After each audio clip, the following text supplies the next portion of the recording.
Guys, how you doing? You all right?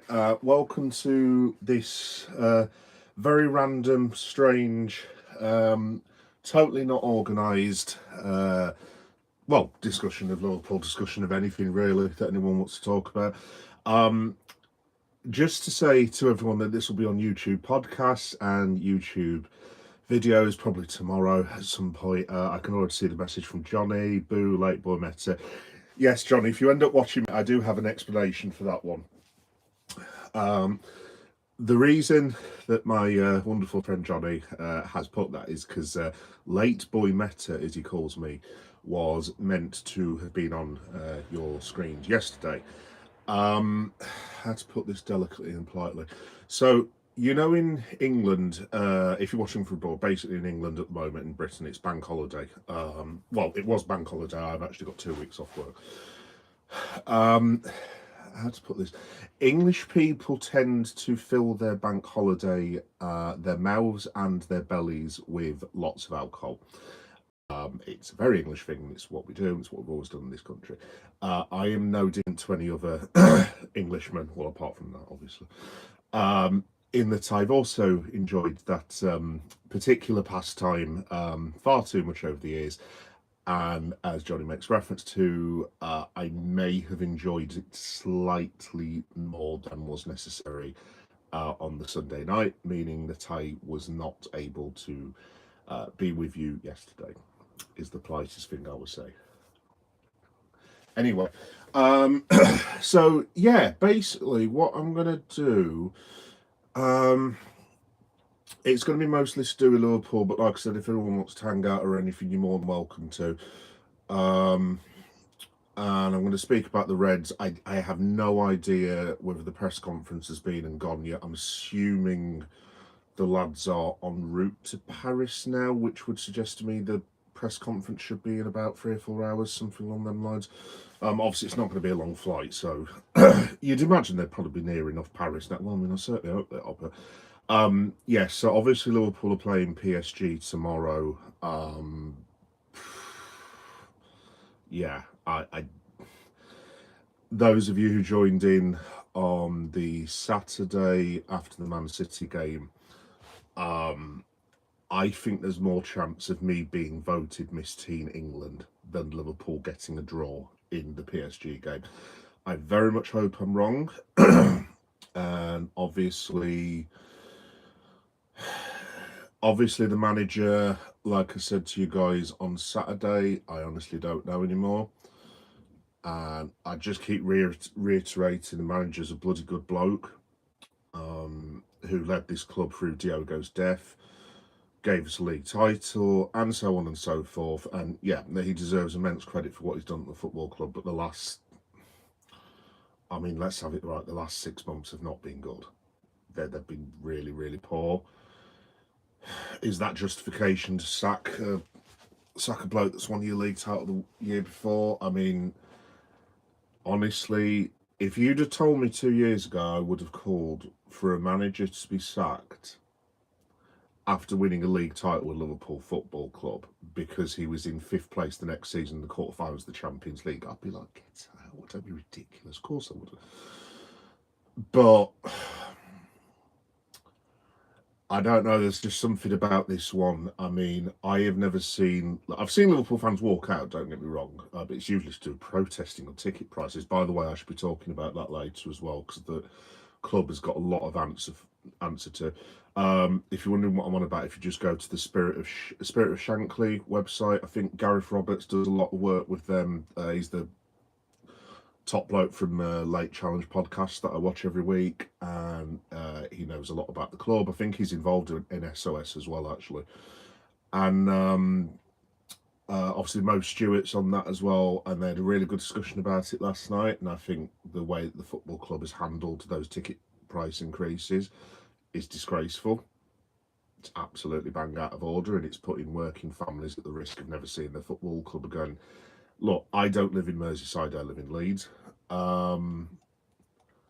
It's a treat for me to go to Liverpool. I mean, I'm lucky enough that I can just about afford to go to a Legends match maybe an FA Cup match and possibly a pre-season friendly like I've done this year, and I consider that privilege at the end of the day. Technically, I've seen Liverpool 4 times this season in various guises, but what they're charging the local Scouse supporters, who are, I'm not saying they're more important than me. I suppose I am saying they are more, but at the end of the day, the Scouse Nation are like the backbone of Liverpool Football Club, and to try and attempt to remove that by skyrocketing ticket prices is absolutely disgraceful. And we all know why FSG are doing it, and we all know why their contemporaries Arsenal, I don't know, Man United, Man City, Chelsea, Tottenham, West Ham, maybe. We all know why they're doing it. Is they're trying to make a buck out of everyone, which is fine because it's a business, and I do understand that. But at the end of the day, you can't price people out of watching their own football teams. I think it's absolutely disgraceful. So if you want any, look, I don't know as much about it as someone like a Gareth Roberts or a Spirit of Shankly, or any of the groups around Liverpool. Cop Outs are a good one. The women's supporters group as well do quite a lot of work about the ticket prices and stuff.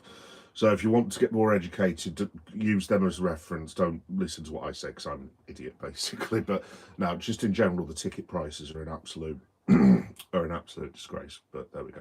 Anyway, so today's going to be two-pronged. So in fact, let me just have a quick cup of tea. The reason I've put Geek Room Hangout, I think that's what I've put on the thumbnail, I'm not too sure. The reason I've put that, sorry, there's a baby crying outside. Shh, quiet baby. You can't beat Beast in his South Leeds, can you? The reason I put Geek Room Hangout is I'm going to talk about bits and pieces to do with Liverpool, but I'm kind of also doing a job as well relating to my real life, because basically if I turn this, there you go, I'm gonna have to do this really quickly, folks, because it's on like a dodgy mic stand. So those of you who follow me will know that I've been working on something called the Command Centre, which is a geek way of describing our third bedroom, basically. Let me see if I can adjust that a little bit so you can see. Sorry, there's a that's my Liverpool portion of the Command Centre, otherwise known as the spare room, basically. So what I'm doing is I'm basically trying to, like, I've been trying to remodel it now and throw loads of crap out of it for about 2 weeks, and I'm nearly there, but there's a couple more bits and pieces that I need to do. And I've done it so that I've now got a wrestling section, because most of you guys know that I also cover pro wrestling. By the way, I haven't watched Monday Night Raw yet, for anyone who is going to be listening later. I'm literally doing that as soon as I've finished this, charging up my phone, and then I'll be back on a little bit later to talk about Monday Night Raw. I haven't seen any alerts or anything because I got up ridiculously late today, because I am on holiday, and basically the other reason I'm doing it is because there is no Mrs. Meta, there is no baby Meta. They are safely ensconced in sunny Scarborough at the minute. And if you're wondering why aren't you with them, basically there's reasons and bits and pieces why I can't go to do with family health and stuff. But hey, yeah, how you doing? You're all right. There's reasons and bits and pieces why I can't go, relating to family members of health and stuff like that, so we can't all go en masse. It's a bit weird, but long story short, basically, I have been left to my own devices for the next 3 days, and yes, I did not use yesterday wisely. Or you could argue I did use yesterday wisely. Yeah, it was another messy one, but there we go. So, yeah, long story short, folks, basically, if you're wondering what the hell I'm talking about on the podcast, basically, what I'm going to do is, basically, while I talk to you guys and talk about Liverpool and bits and pieces, I'm going to grab some stuff from over there and start sorting the remainder of the room out, because I'm probably going to enjoy your respite. I will do, yeah. Don't you worry. Don't you worry. Enjoy the match tonight as well. Hey, Prince FA, how you doing? How you doing? You're all right. Um, I am good. My boys are not. Well, I don't think it's a disaster yet, to be honest. Like you are still going to win the Premier League, by the way. So, I mean, it's not a disaster. I mean, look, this isn't to troll Arsenal fans, because yeah, no, knows I'm an honest lad and everything. Like, there is no. I, put it this way: if Arsenal do not win the Premier League this season, I mean, it is potentially one of the biggest F ups in sporting history, not football in sporting. I mean, they are 9 points clear. Yes, I take the point. Manchester City have got the game in hand, yada yada yada, and Manchester City have also got to play Arsenal, and they could drop it to 3 points. But even if you do that, I mean, the games are running out. I think Arsenal and City have got what have they got? 7 and 8 games left. So just a quick bit of working out. I'm sure Arsenal's goal difference is better as well. So even I think Arsenal's goal difference is better by yeah, you'll know better than me. Is it about 10? 10 or 8 or something like that? Even if Arsenal dropped those points with my very poor grasp of maths, they'd still be at the top of the table with 4 games to go, I think. And I mean, I'm just trying to think of Arsenal have got. I know they've got. I know Arsenal because I looked at the fixtures. They've got Bournemouth, Crystal Palace, um, Burnley at home. I think. I mean, with the greatest respect to those teams, I don't see a world where Arsenal don't beat Bournemouth. I'm sorry. I know Bournemouth, in no disrespect, Bournemouth are a really, really good team. I just do not see a world that Arsenal lose that match. To be honest, I mean, this is also taking into account that Manchester City have to win every single game in the fake football they play part in, and I'm just a little bit raw about Manchester City, as I'm sure you can imagine after this weekend. But I just don't see it. Yeah, I really, really don't. Let's have a look. Prince, I'm good. What about yourself? Excuse me. I'm all right, Prince. I'm all right. Little bit still in recovery mode from the last couple of days. Like I said, us English people have been enjoying the bank holiday far too much. Good, good, good. And yes, I also joined in with my countrymen and also enjoyed the bank holiday far too much. But I'm getting there, mate. I'm getting there. That's why I've got the cup of tea. Can't lie, I'm nervous. Well, you will be, yeah, you will be. But I'll tell you a not a funny story, yeah, but last season when we beat Spurs 5-1 to win the title, and this is just because I have GAD, anxiety, uh, d- depression, and God knows what else I've been diagnosed with. When Mo Salah scored the goal to put it when Mo Salah scored the goal to make that match 4-1, with I want to say it was 27 minutes to go, something along the lines. Spurs would have needed to have scored 4 goals, basically, to have denied us the title. And at that point, we needed 1 point from 5 games, I think, possibly. Yeah, no, it was 5 games. And all the lads basically sat round, jumping around. My brother and a couple of mates are like, hey, this, that, and the other, the buying pints and this, that, and the other. And but one of them comes up to me, it's like, what's wrong with you? And I'm sat there watching the game like this. It's like, Leon, we're 4-1 up and there's 20 minutes to go, lad. And I'm just like, go away. And even when we scored the 5th goal, I think it was, I forget who the lads are, it scored an own goal. And I think it only got to the 83rd minute when I was like, right, I've seen Liverpool do some daft things, but conceding 5 goals in 7 minutes would take the cake. I guess what I'm trying to say, yeah, is literally even when it was that close, I was still nervous because, like, obviously Arsenal being the same. Arsenal fans being in the same position, Liverpool fans. Obviously, you've not had to wait for the title as long as we did, because ours was 30-year wait and Arsenal's has been 19, 20 years or something like that, which is still a shit pile of time, obviously. But like, yeah, you are going to get nervous. You are going to get really nervous. I mean, I think if you beat Bournemouth, I think you're pretty much home and hose because I'm trying to. I don't know who Man City have got, but it's not one of the best fixtures in the world. In fact, I will try and have a look on the old computer for you, but I'm fairly sure the wonders of modern technology. I'm actually using my laptop and trying to drink a cup of tea at the same time. I don't think Man City's next couple of fixtures are wonderful. I mean, look, put it this way, yeah. If I was Mikel Arteta, so sorry, this is meant to be like a Liverpool thing, but just in general, if I was Mikel Arteta and I've got a 9 point lead, right? If Arsenal lose to Manchester City, it is not what it's not helpful, obviously, but it's not a disaster, right?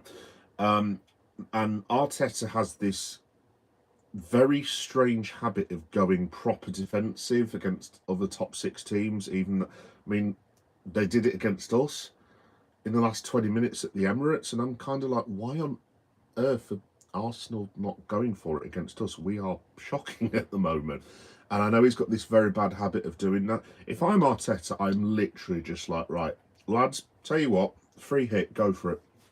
I'm not saying you throw all 11 men up front and start shooting from 40 yards out, but like at the end of the day, if Arsenal go 1-0 up in that match, if they can make it 2-0, basically the league's done. So if I was Mikel Arteta, I would literally just say, right, we basically go for the throat immediately. Simple as that.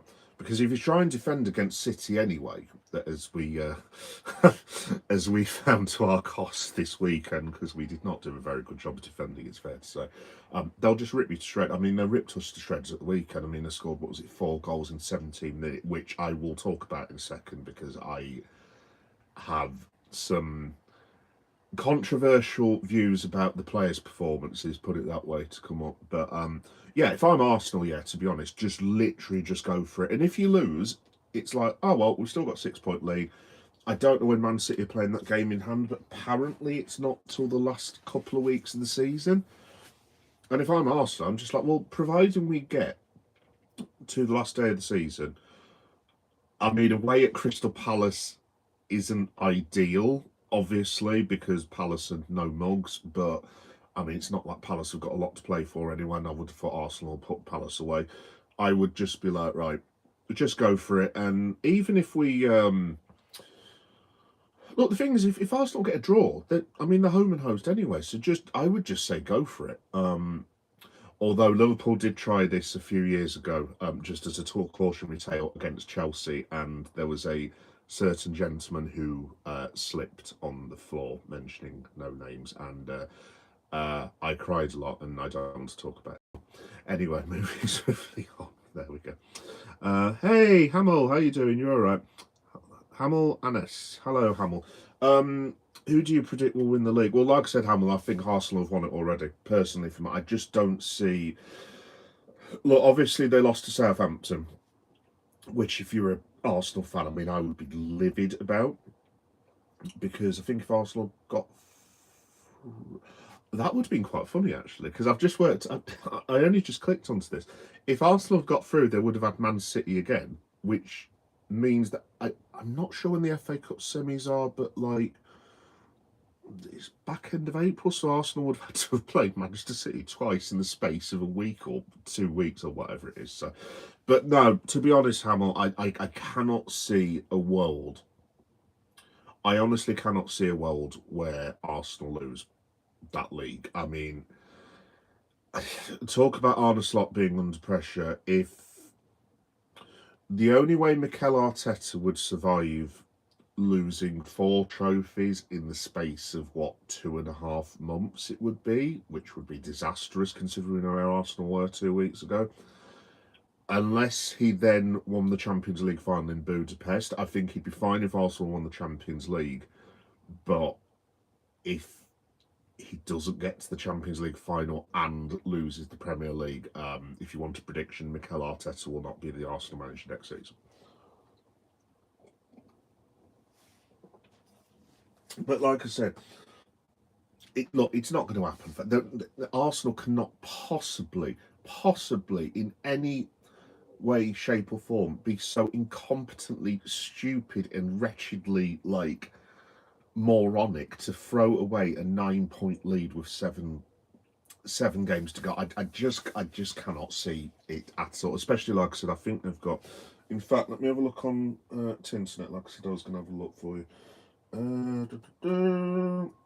Get on BBC Sport. That's my new book I'm writing. Yes, I'm actually writing a book. Shout out to me. It's going to be a bit controversial because it's about a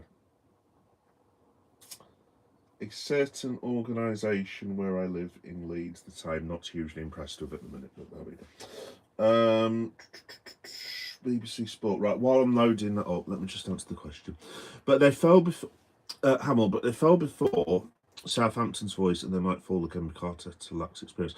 I think it will go to City and then. Oh yeah, no, fair play, Hamill, fair play. Whoa, no way. I'm just reading something facts, by the way, because I've not seen any news today whatsoever because I got up late.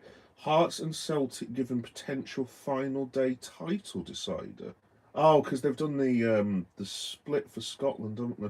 There's a couple of lads who follow me, and lads and lasses who are Celtic and Rangers fans. So I'll be very interested to get their take on it if they're going to be on this afternoon. Oh, here's one for you. Wales captain and ex-Arsenal star Aaron Ramsey retires. But Aaron Ramsey's 22. How can he be retired? Oh, yeah, no, it's not 2007 anymore, is it? Why Liverpool protest matters to rival fans. Yeah, like I said, I might read that to you guys as well because I'm not very pleased with Liverpool Football Club and the ticket price increase that we've had. But yeah, what was I saying, Hamilton? Look, I get it. Obviously, look, I'm a Liverpool fan. We've been chased down by Manchester City. What is it? 3 times. Liverpool Football Club should really have had an extra 3 titles in the bag by this point, and we don't because we just look. I mean, I'm not going to take the piss out of the lads who won us the title in 2000 and everything, but like 2020. But the 2019 one, I know we won the Champions League, which was awesome, but that we should have won the league that season. The 2014 one, we were way too open. We were just like Newcastle back in the day with the Kevin Keegan side, like literally winning 5-4s and 6-7s. See what I did there, and various other nonsense, and like. Yeah, the points total Liverpool ahead. We should have won the league, but I just don't think we were ready to in hindsight. And the 2022 one, I think we deserve to win the league that year again. But look, whatever I think about Manchester City's, how to put this delicately in today's day and age. God, I wish I could speak like it was in the 90s. Whatever I think about Manchester City's accounting practices, shall we say, you've got to give credit to them because at the end of the day, they have been one of the best teams that have ever played football. And Pep Guardiola is a brilliant manager. De Bruyne, possibly Kevin De Bruyne would be my top 5 football players to ever play football. They were an absolutely fabulous team, whatever you think of them. But the team that they've got at the minute, I just don't see the consistency that team, because that Manchester City team was a machine. I mean, like I said, don't get me wrong. I mean, they're not a million miles apart. So it's not like they're having a dreadful season. Obviously, they've won a cup and they realistically are likely to win the FA Cup, I would have thought. I mean, 2 cups in a second place in a league is... I mean, bloody hell, I'd take that a minute myself, crikey. Let me just have a look at the Arsenal thing, because I'm quite interested in this stuff. 2007. Yeah, I know. Yeah, that's just like what is like. Honestly, look, I still think the years 2007, 2008, 2009, that sort of era. Probably because I'm an old man, that still seems like 7 or 8 years ago to me, and it's like, why are people like Aaron Ramsey retiring? Why is Harry Kane talking about potentially going into coaching? I heard the other day, this is how weird this is getting now, that I don't know if it. I'm not sure about this, to be honest. So please don't quote me on it. But that Raheem Sterling might be taking his coaching badges. That's not me taking the mick out of Sterling at all, despite my history. But just in general, I'm like, but Raheem Sterling was 14 years old, like 3 years ago. What? How on earth is he taking his coaching badges? But then you do the maths and everything, or do the math as the Americans would say, and you're just like, oh yeah, that was a long ass time ago, wasn't it? And you just like that. It's just honestly, it's just bloody unbelievable. It really is. Let's have a look. So Arsenal, which yeah, we'll know about, I'm sure. Arsenal 70 points, Manchester City 61 points. Let's click on to Arsenal. Right, so oh yes, Arsenal are playing tonight against Sporting, which will be on Prime as well, and I have the living room to myself. There we go. That's what I'm doing this evening. Let's have a look. Yes, that's possible. Well, yeah, we'll have to wait and see how much. But I could be totally wrong. Arsenal could blow the whole thing, but I just don't see them doing it. Young One UI9. What's good, bro? Hello, mate. Hello, Young One. You all right? Yeah, just having a hangout with my peeps, as the young people might say. Do the young people still say my peeps? I don't know. Yeah, just hanging out, dude. Having a bit of football chat. If anyone wants to talk about any pro wrestling stuff, you're more than welcome to do so. Those of you that follow me, or anything for that matter. By the way, can I just say, seeing as this is kind of a whatever thing, those of you who like horror movies, I would encourage you to watch Abigail. I watched it last night, and it was absolute mustard. It was absolutely bloody brilliant. It's got Melissa Barrera in it. The young lady who's the vampire who's been in something else. I forget what her name is. And it's got our English guy who I always confuse with Bradley Cooper, and he's not Bradley Cooper, but they look similar. You will know who I'm on about, and I forgot his name. He played Legion in Legion, and he was also in Godzilla versus Kong. I've totally not forgot his name. You'll know who I'm on about, you know. But yeah, I'd thoroughly recommend Abigail. I also finally managed to watch. Has anyone seen A Quiet Place? Not number 1 and 2, but the new one that they had with him from Fantastic Four and Stranger Things, and Lupita. I always get her name wrong. Lupita Nyong'o, is it? Who was in Black Panther. Black Panther's girlfriend, basically. Really, really good. Really, really impressive. Was fun. Apart from that scene, I won't spoil it for anyone. There was a scene at the end which was cool, but also like, ah. I'll let you watch it just in case you don't watch it, but I'd thoroughly recommend doing that as well. Yeah, we are playing tonight. Yes, I will be watching it. I'm definitely going to watch that. It should be a good game, actually. I know you don't like my predictions for Arsenal at the moment, but I'm going to go 3-1 Arsenal. Which means you'll lose 1-0 now. No, honestly, I cannot see Arsenal not winning now. I mean, surely to God they'll beat Sporting Lisbon. Hey all, I thought I would share how proud I am with my weight loss. I've lost 24 pounds and... Haha. You always get a funny one, don't you? There we go. New one is good.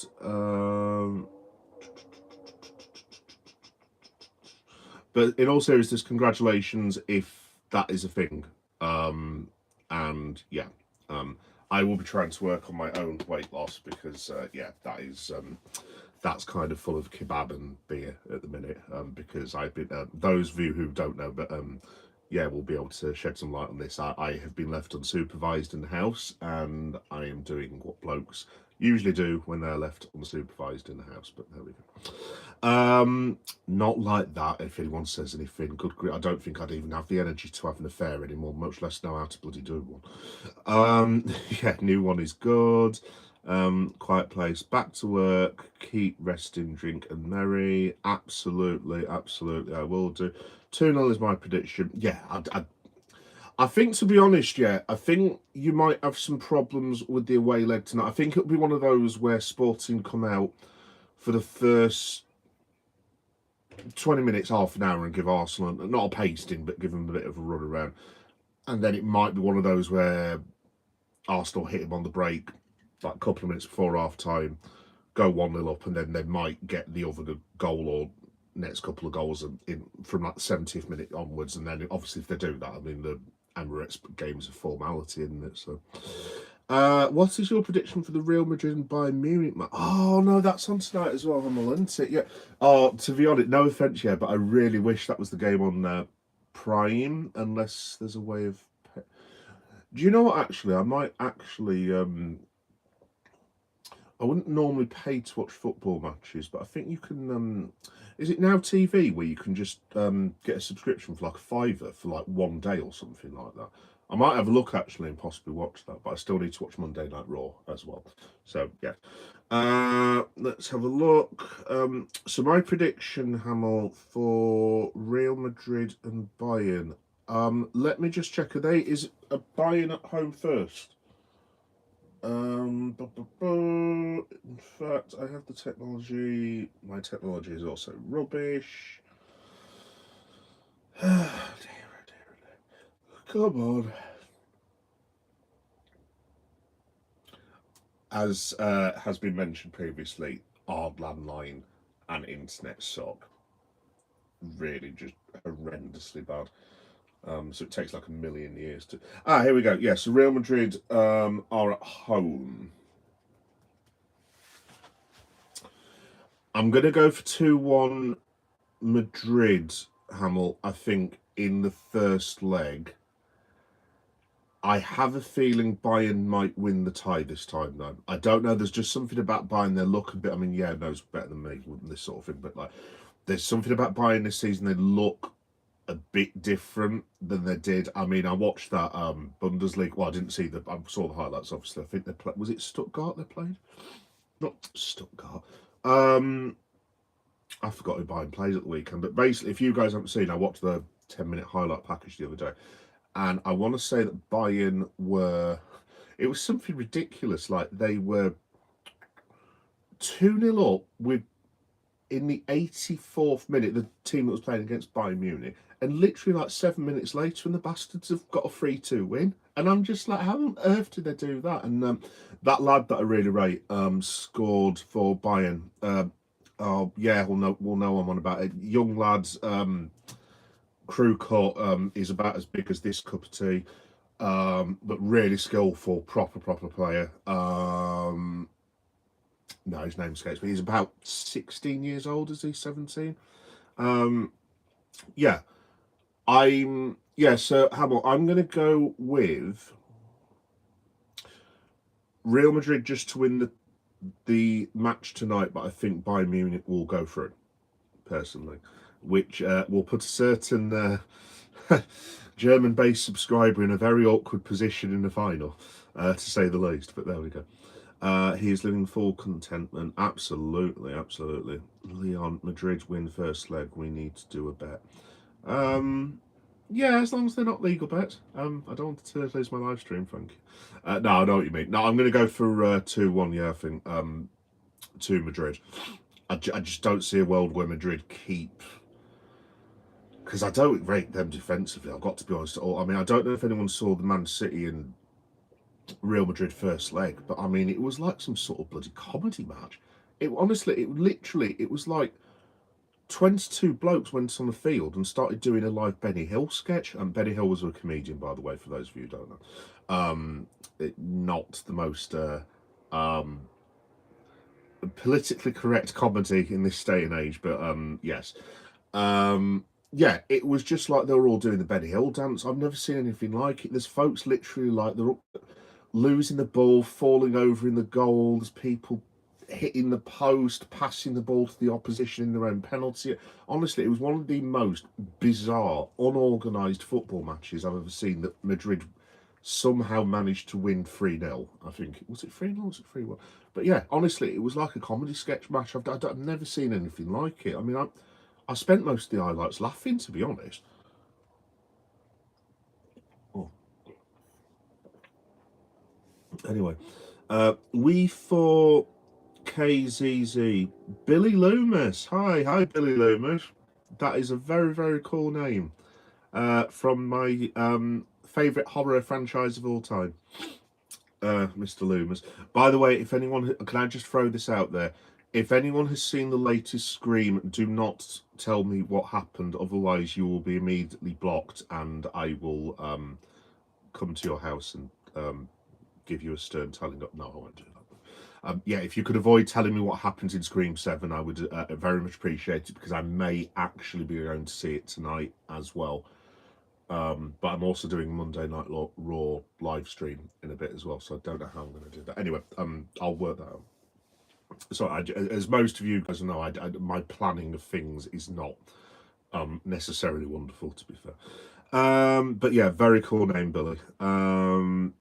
Hamill, yes, Arsenal versus Bayern Munich final. I was going to say that'll put you in an awkward position, wouldn't it, my friend? It will be a close game because it's Saltburn. I predict Bayern will win 1-0. No, fair play, fair play.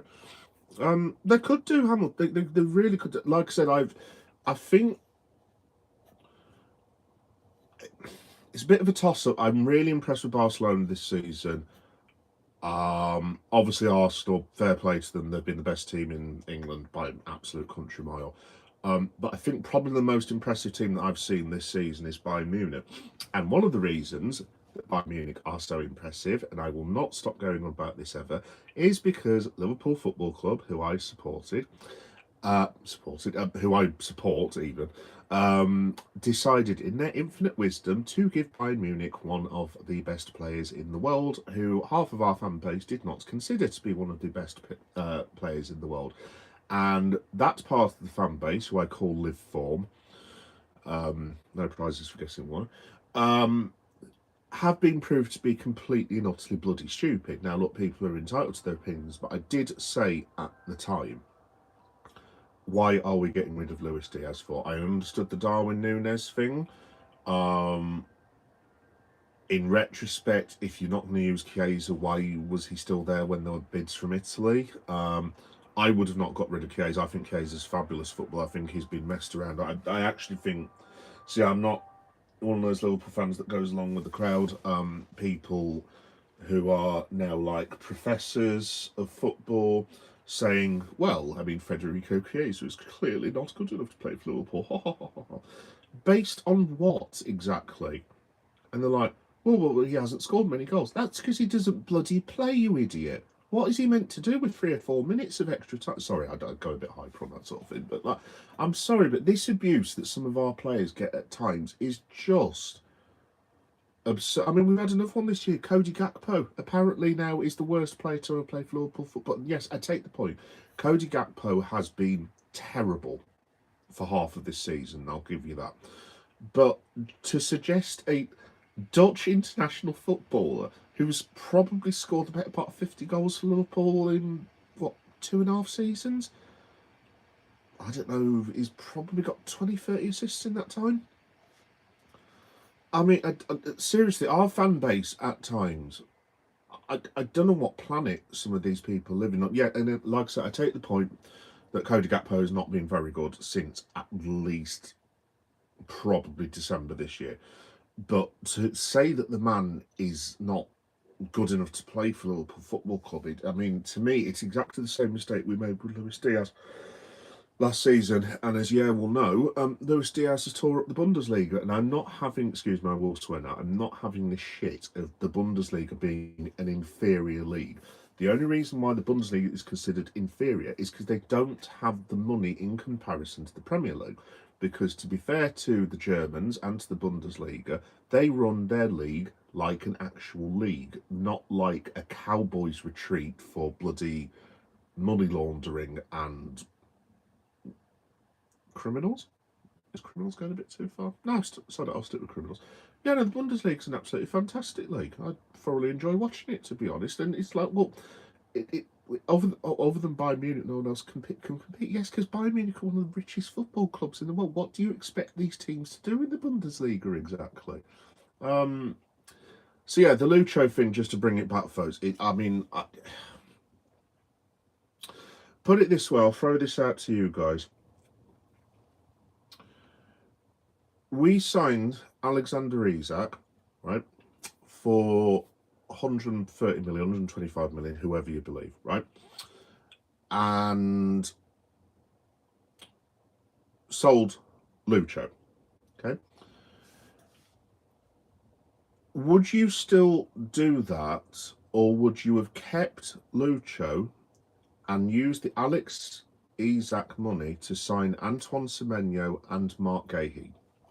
Because if you think about it financially, I think if my maths is correct, and it's possibly might not be correct, but if it is, I think we would actually be 5 million quid better off, and we would have 3 players instead of 1. And that's not me shitting all over Alexander Isak. Excuse my language, that's not me being impolite about Alexander Isak. Excuse me, but like, look, I'm sure hopefully he will come good, but obviously he still needs to prove himself. But I mean, now, with the benefit of hindsight, I mean, I'm sorry, if you give me Luis Diaz, Antoine Semenyo, and Mark Gahey over Alexander Isak, I mean, I'm sorry. If based on what the information we'd have now, you would be borderline pretty stupid to pick option 2. So I don't know. It was just my opinion anyway. Sorry, folks. I've been waffling on, haven't I? Let's have a look. Hey, Chris. How you doing, mate? You all right, Chris? Slot has to go. Right, folks. I'll go through the comments with you. Sorry, because I've been. I am going to show you my room in a minute, by the way, because I was meant to be doing like the Geek Room Hangout thing, but to be honest, Chris, like I said, I think I said this the other day. I think I agree now, and I feel like I said it's probably just me because I'm a bit of a weirdo, and like I said, I've got a lot of mental health stuff that I go through. I feel genuinely awful about saying Arne Slot has to leave Liverpool because I feel like I've. I don't know if this makes any sense. It's probably just me being a complete bloody idiot, but I just feel like not that I've let him down. I don't know what the phrase or interpretation is that I'm looking for. I feel very ungrateful. Obviously, look, I don't know Arne Slot at the end of the day, and oh, I've lost my pendant. That's not got missing. There's my pendant. Sorry, guys, if you're wondering what the hell I'm doing, I'm half Ghanaian, and that's my dad's pendant. I always get a bit worried whenever I've not got it with me. So, anyway, I just feel like, yeah, I suppose ingratitude, because again, if you reverse the 2 seasons, right? Say if this was season 1 under Arne Slot after Jurgen had left, and we'd finished 3rd the previous season when Jurgen left. If we were now 5th under Slot, but in the quarterfinals against Paris Saint-Germain, I think most of us, with how much we were dreading that first season without Jurgen, would be like, do you know what? That's not bad. If you can get into the Champions League, fair enough. We'll see how it goes on the next season. And then if Slot had won the league, then he would be like a made man by now. As it is, it's happened the other way around. I mean, it shouldn't really matter, frankly, that it's the other way around.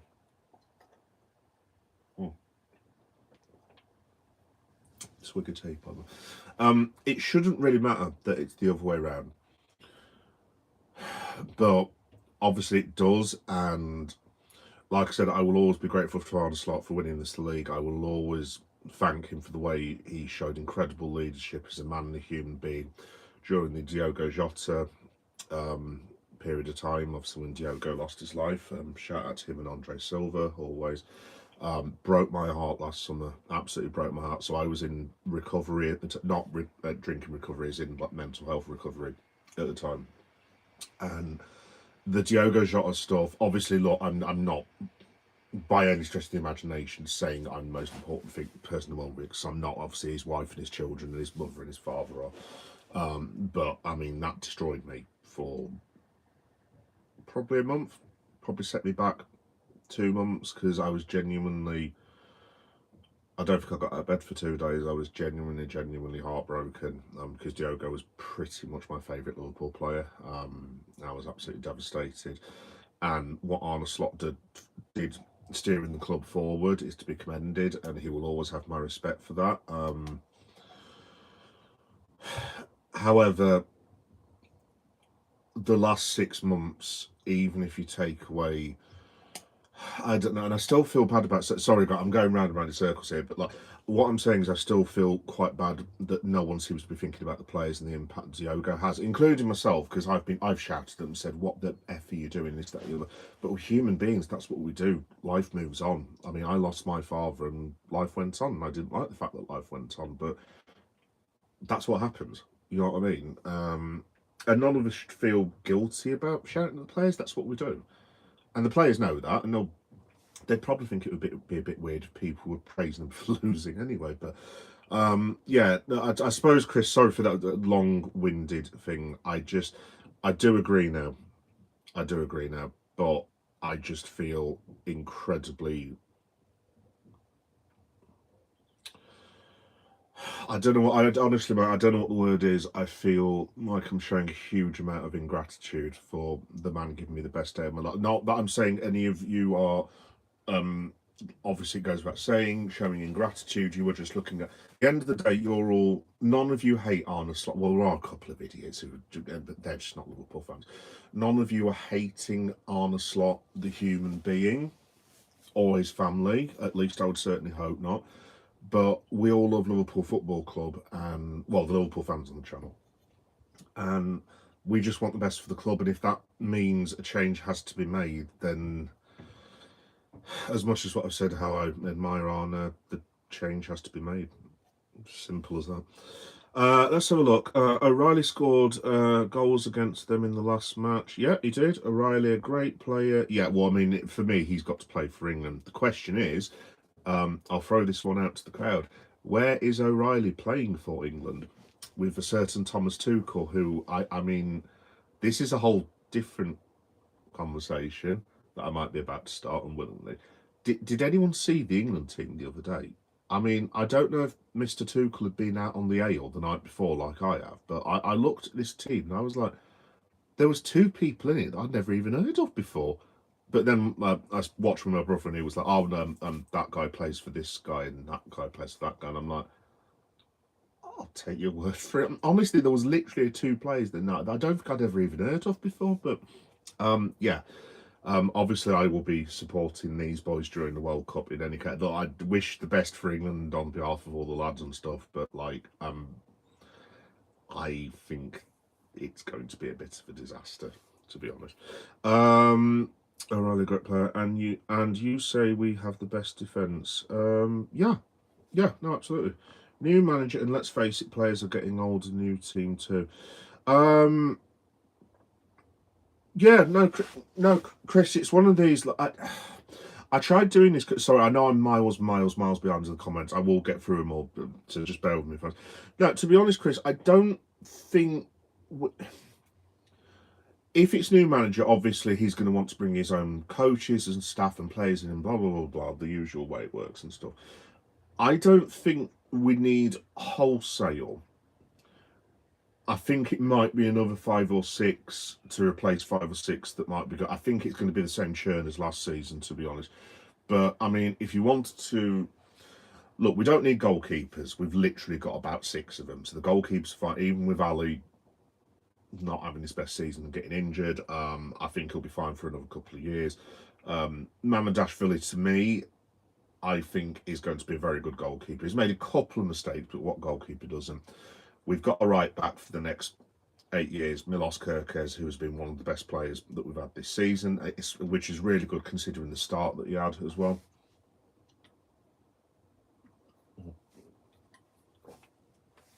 That's the Tigo. We've got obviously Xhaka coming in. We've got Giovanni Leone. As far as I'm aware, is going to be on the grass in I think I heard it the other day. He's going to be on the grass in about a month. So to be fair to Leone, he's going to actually technically now get a full pre-season. I would expect him to be in the team towards the back end of the season after.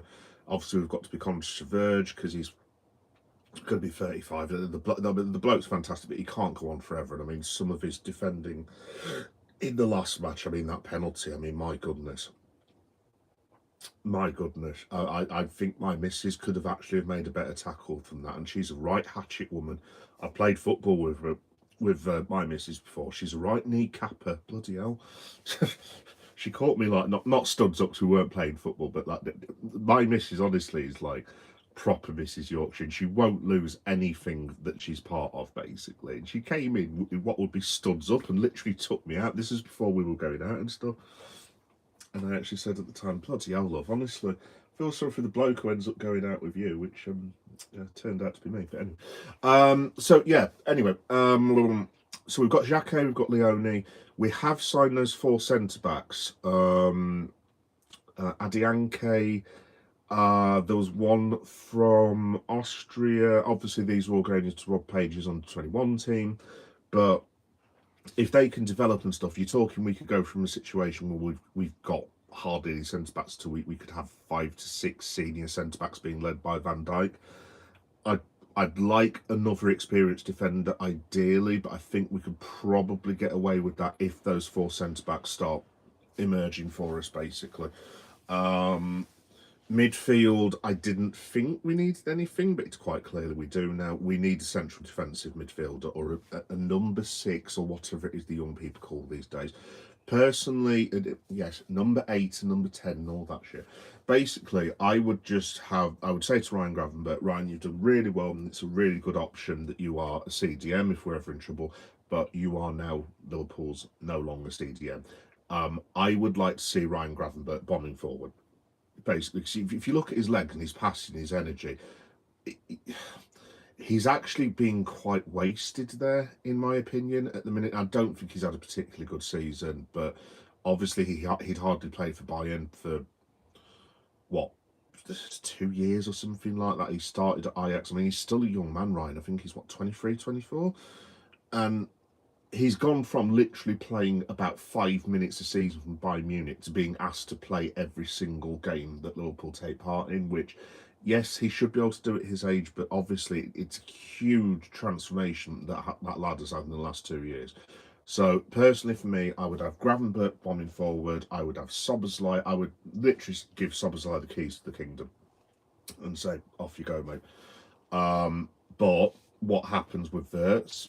I don't know. Personally, for me, I would just do old school. I would literally have Wirtz as like a Jack Grealish, a Gaza, a Baggio, or whatever you want, basically. And I would just say, Florian, you also have the keys to the kingdom. Crack on, go wherever you want to.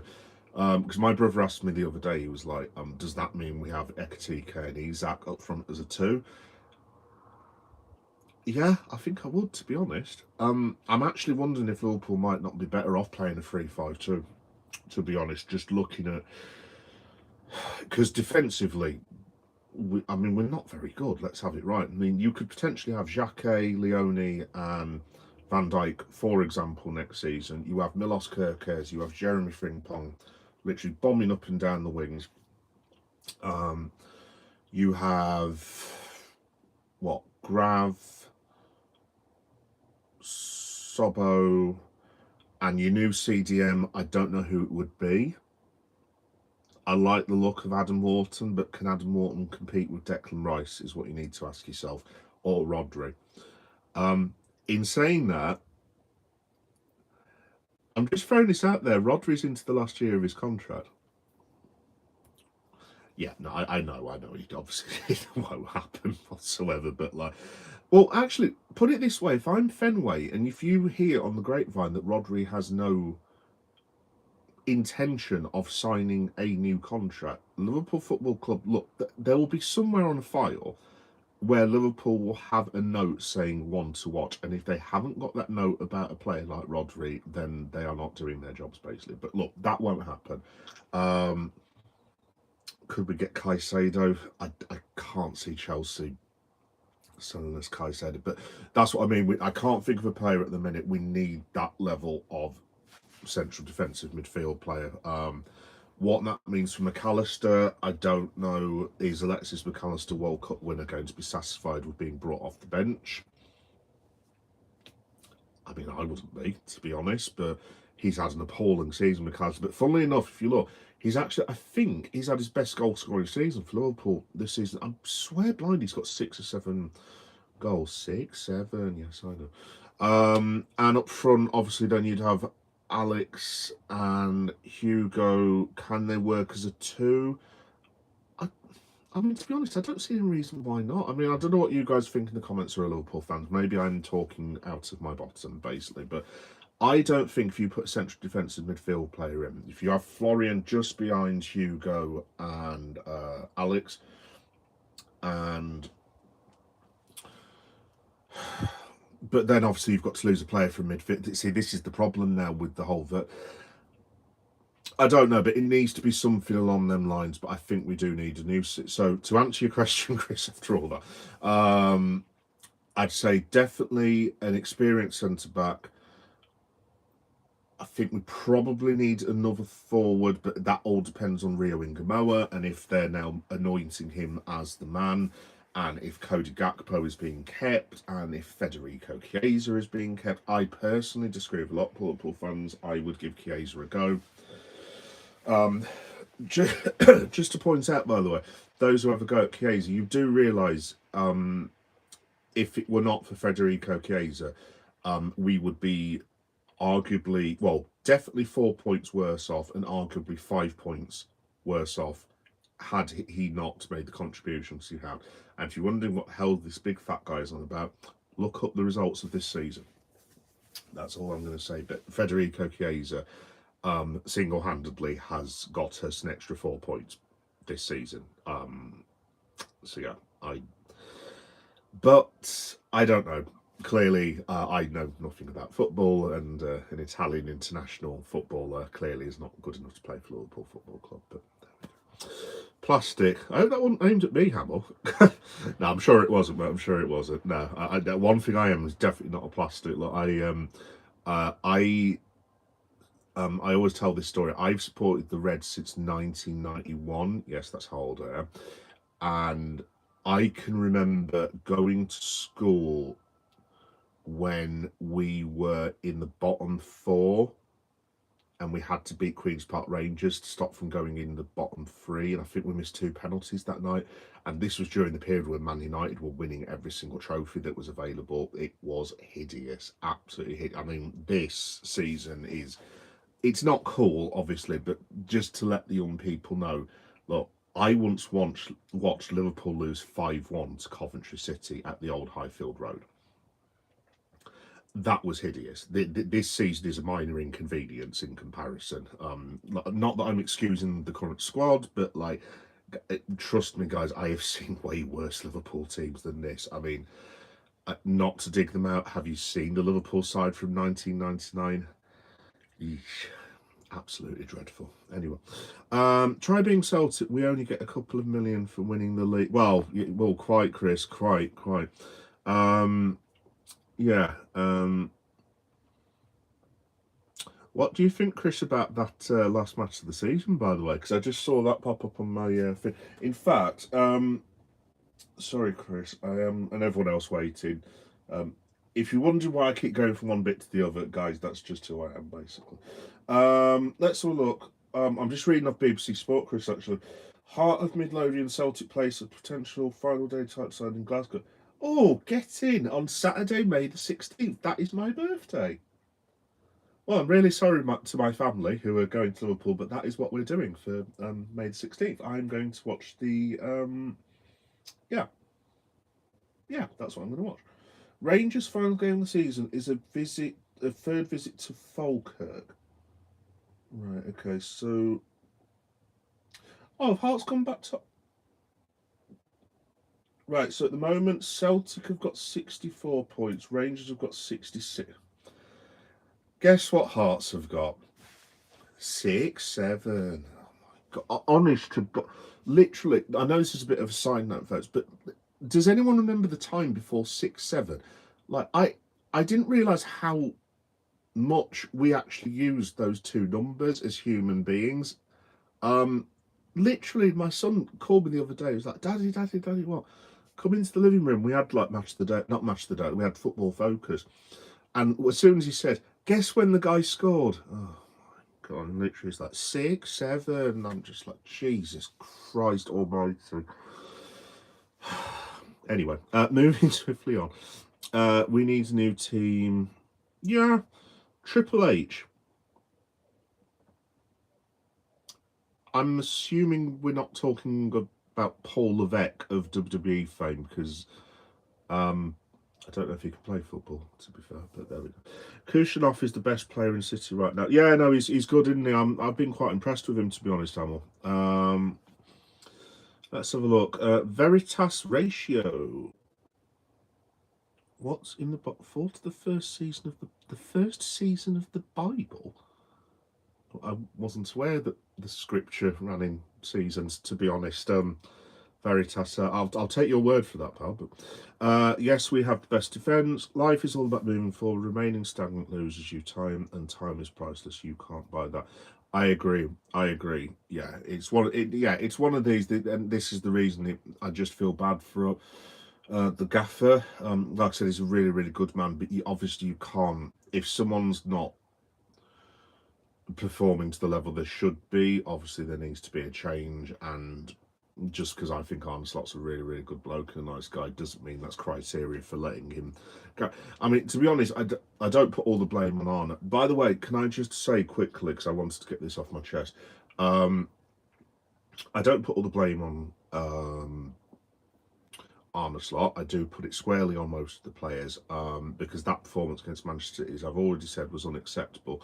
One thing that I didn't really catch on to the other day because I actually missed it was the Dominic Szoboszlai doing, come on, to the way end at the Etihad and then doing this, yeah, whatever. And it's like, Dom, I love you very much. And again, folks, put hands around little ones if you're listening to me, if you have little ones running around. But Dom, seriously, don't be a prick. I do mean that because, look, at the end of the day, I can only go off my experience. I myself have spent on 4 matches this season around 600 quid, give or take, maybe 700 for hotels.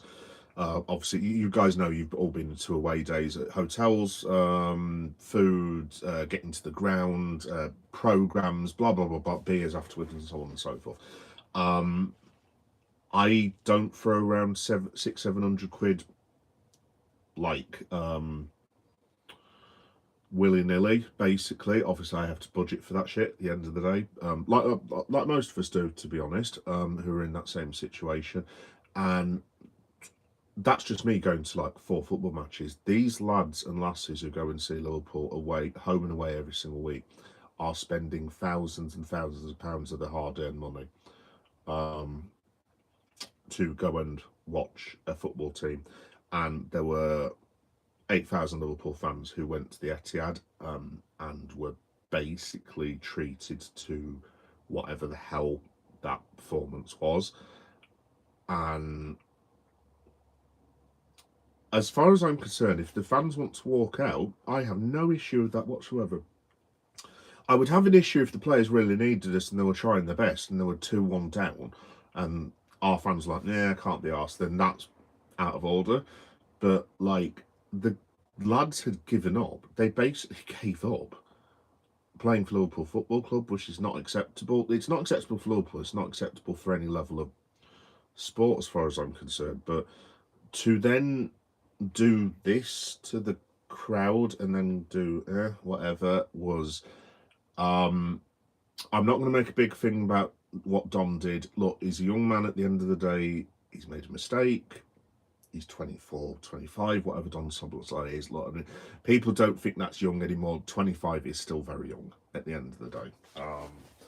And I hope he has reflected on that because it doesn't come across very well for a bloke who we may be making the most well-paid Liverpool player or a future captain with contract negotiations and the cost of living crisis as well. I don't want to make this political, but I mean, Dom, I'm not being funny, mate. Give your head a wobble because, like, to take the piss out of your own fans, which might not be his intention, is not acceptable. at all. Personally, I think he should actually apologise. I don't think we'll likely get an apology from Szoboszlai. It doesn't have to be made into a big thing. Look, the lad's made a mistake. It was a poor choice of reaction to that dross that we all got served up. But he's a young man and he's made a mistake, so I'm not going to kick off with him and this, that, and the other. But I'm certainly not going to like patterned like massage the ego of a football player that I don't know. And yeah, that's all I'm going to say about it. Really, at the end of the day, that some of these players at times need to realise that this shit costs a lot of money, and this is people's livelihoods if they mess up. This is people's livelihoods that have been spent on following the football team who didn't put in the required effort at the weekend. And like I said, I can accept Liverpool losing 3-4-0 to Manchester City, providing Liverpool laid it all on the line and they were just beaten by a better team. I can accept that, that's fine. But not putting in an effort is, yeah, it's appalling. That's all I'm going to say on Dom. Like I said, I don't hate the guy or anything. He's been our best player. He does have a good relationship with the fans and stuff, but he really let himself down the other day, and that's just wants to get that off my chest. What do you think of Islam? I'm not religious, high, to be honest, at all. With any religions, that's not a result to insult to Islam or Christianity or anything. Just to be completely honest, it's just not for me. And any of it. My missus is a Christian. Many of my closest friends are Muslims. I work with quite a few Muslims at the moment as well, and they're top people. I've got mates who are Catholic and this, that, and the other. It's none of it. I'm not. I'm trying to think of a way of not making this sound rude. It's just not something that I have a particular belief in, to be honest, if that makes any sense. Celtic Glasgow, we're going to smash Hearts. There we go. Come on, the Hearts. Hey, don't you go. I hope you guys aren't fighting in the control room, the comment section. I'm in the control room. By the way, folks, I am going to get round to this Geek Room Hangout thing in a minute, which I haven't actually done for like over 66 minutes. But we're going to smash Hearts. Do you know what, Jay Celtic? I don't think I can call it. Usually, if I saw that, because obviously Celtic are literally what, I'm just looking at the table now, you're 3 points off Hearts. I mean, Celtic should go on to win the league comfortably, but I don't know. There's something about this season where I can't put my finger on it with Celtic. Every time, because I've watched them play quite a few times, they still play decent football and everything, but like, I don't know what it is. They just seem very, I don't know, open. I don't know, mate. You watch Celtic obviously more than I do. You can tell me, I suppose, but like, it doesn't seem like old school Celtic, if that makes any sense. Let me have a look. Give some advice about. I'd rather not, Ahmad. Thank you for that. Hello from Baranaga.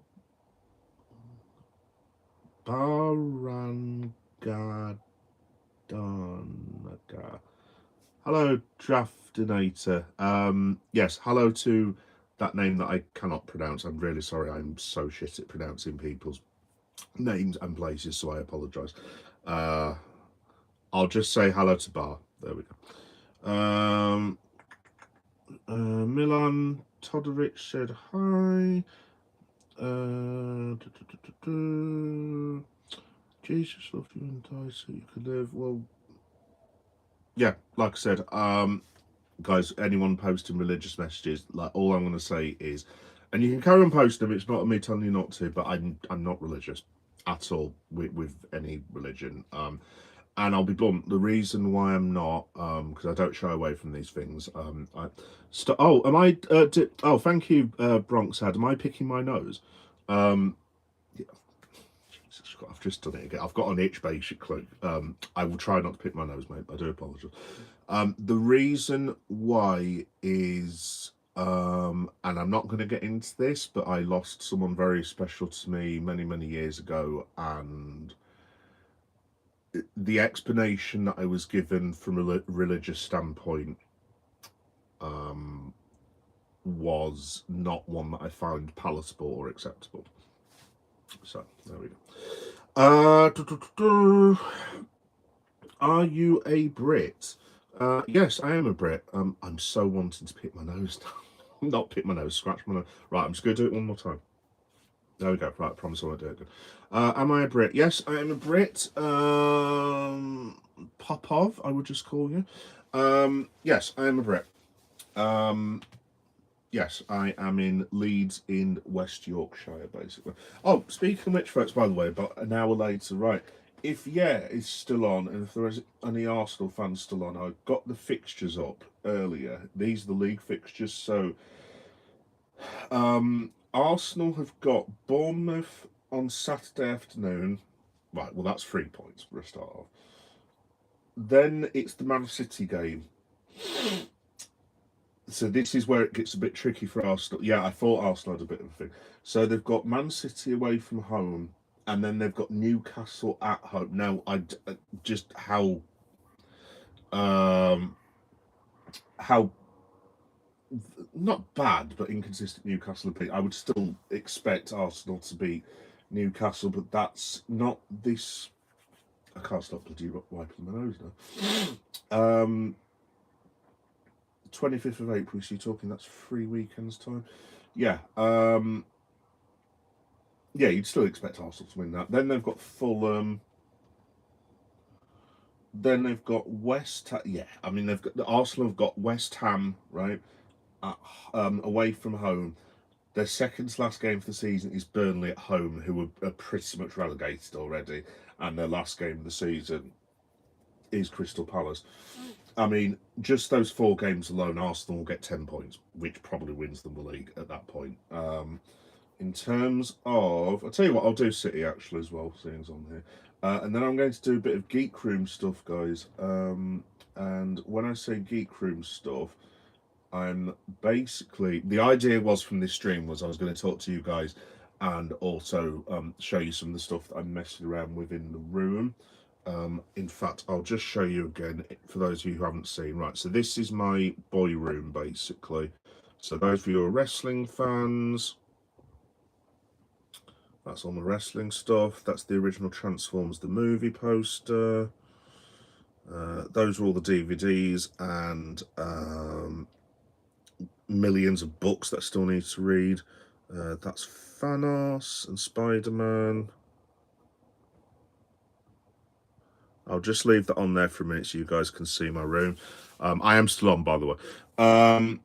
So, yeah, basically what I'm going to do with this room is... I'll have to be careful how I'm saying this for obvious reasons. There's probably going to be a significant change in life coming soon in terms of... Let me just put you back on wrestling as well.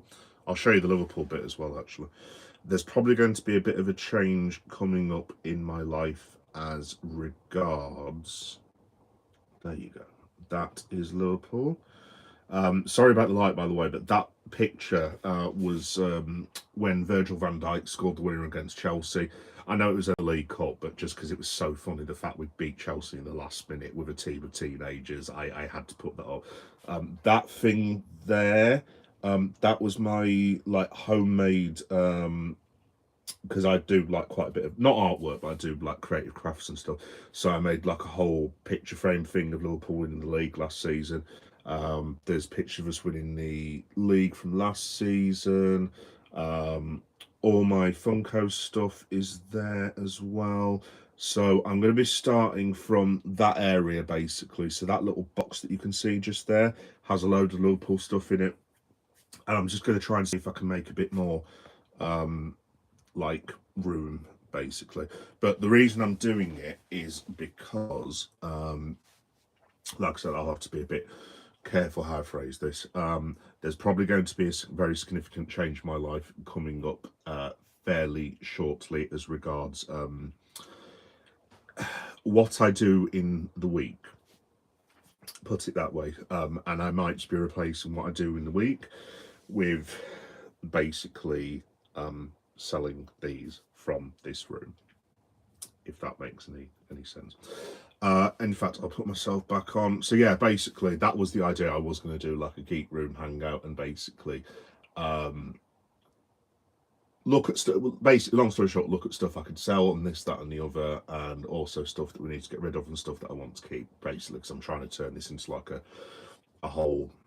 Yeah, I'll be honest. I'm trying to turn it into a business. Whether that happens, I don't know. We'll have to wait and see. But yeah, something to bear in mind. Anyway, Manchester City's fixtures. I thought City had a difficult run in. So Man City this weekend have got Chelsea away, then they've got Arsenal at home, then they've got Burnley away, they've got Everton away. Yeah, Brentford at home, who they really struggle with, Bournemouth away, and Villa at home. Yeah, yeah. If you're still on, you really don't need to worry. There is no way I will put like any amount of money now and say, and I don't care if anyone clips me or not to look like an idiot. There is no way that Manchester City are winning all of those games. Absolutely not a sniff's chance whatsoever. So yeah, I think I'm just going to go for Arsenal to win. In terms of other Liverpool stuff, while I'm on, yeah, so obviously we've got Paris tomorrow, which me and my brother are going to watch, quote unquote, but we're actually having a boys' day. When I say a boys' day, I do mean the boys as in the TV series, which I think has just dropped on Amazon. No spoilers, by the way, please, if you don't mind. So basically, we're going to have a bit of a lad day tomorrow night, another one, and watch all of the boys, possibly whilst the Liverpool match is going on. But we'll probably watch the Liverpool match first. So, yeah, I don't know why I've just told you that for. In terms of live reaction, because I've got some stuff coming this week, I'm not totally sure when or if I will do live reaction to the PSG game. I should be on like 5-6 more times this week at the very least, I would have thought. In terms of the match itself, I mean, damage limitation. I'm sorry to be that negative. I really am, but I just don't see how. I would take a draw. I would rip your arm off for a draw right now, but I don't see how Liverpool. I mean, bearing in mind you've got Barcola, you've got bloody what's his name, Ramos, you've got Dembele, you've got the guy whose name I can never pronounce, who's like one of the best players in the world, that starts with K. You know the fellow I'm on about, the Georgian lad. I think he's absolutely fantastic, but I cannot pronounce his name at all.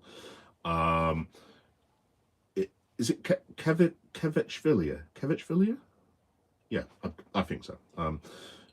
Yeah, I mean that's just naming four Paris Saint-Germain player. I mean their midfield is like way better than ours. I mean defensively they're better. They've probably got a better goalkeeper than the current one that we have. Not Alisson Becker, obviously.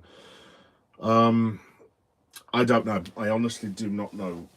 Because look, Arna is clearly not getting sacked before tomorrow because this would be even by Liverpool standards, horrendously stupid if they just turned around and said, "Oh yeah, we'll put let's have a look. Carver at Skellia.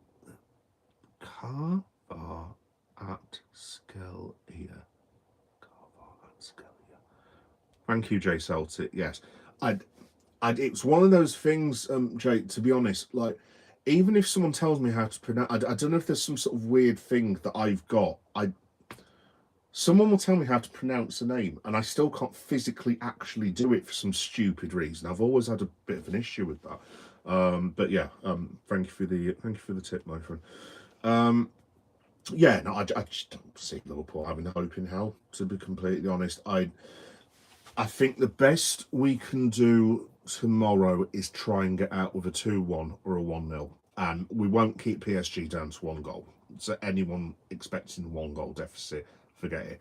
I think 3-1 to PSG. I think that's too much for us to come back on. So basically, we need to make sure that we are within a goal of Paris Saint-Germain. This is the issue because I just don't believe at the moment. Excuse me again, sorry. I just don't believe at the moment that the Liverpool Football Club are actually capable of I couldn't even tell you when our last clean sheet was. I think this season we've got what? How many clean sheets would I? If it's more than 10, I'd be very, very surprised. And we've barely even kept a clean sheet this season. So, anyone expecting, I'll take a win. To be quite honest, all day, every day of the week, I'll take another dodgy 1-0 that we had last season. But this is the trouble. Now that we had that experience with PSG last season, I mean, even if we did keep it to 1, all they then need is to score at Anfield. I mean, and it's not away goals or anything yet. Yeah, it's not away goals like it was back in the day, but like, I mean, just in general, the only way that Liverpool are going to get through the tie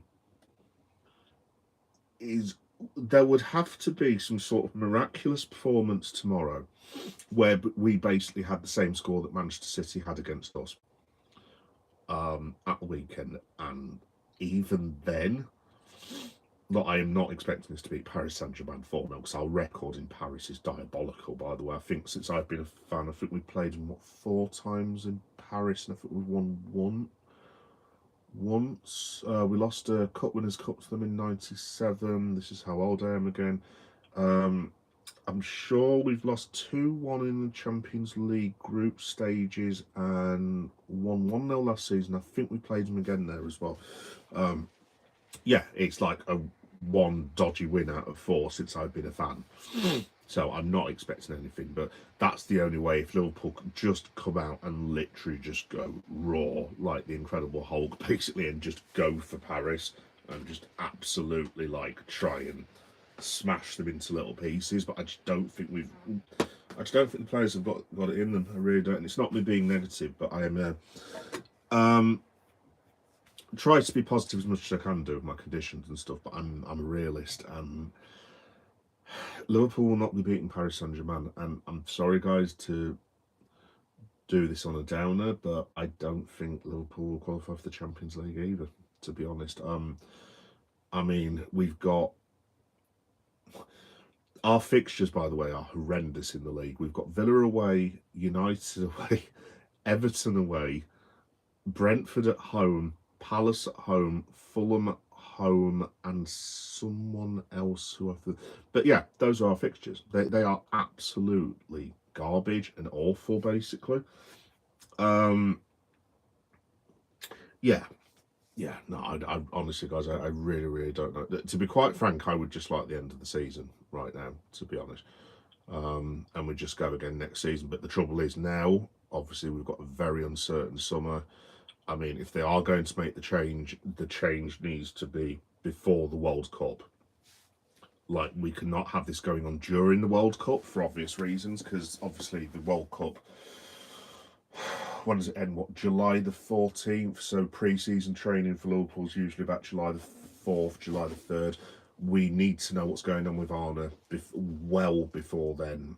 Players need to be going in and out, which again is going to be really difficult for every single club because obviously most of the top European and South American talent are going to be away at the World Cup for X amount of days and this, that, and the other, and agents won't be able to reach them and blah, blah, blah, blah, blah. So if they are making the change, or if they are not listening to any of us and they are going to keep Arna, fine, but they need to come out and like announce what they're doing.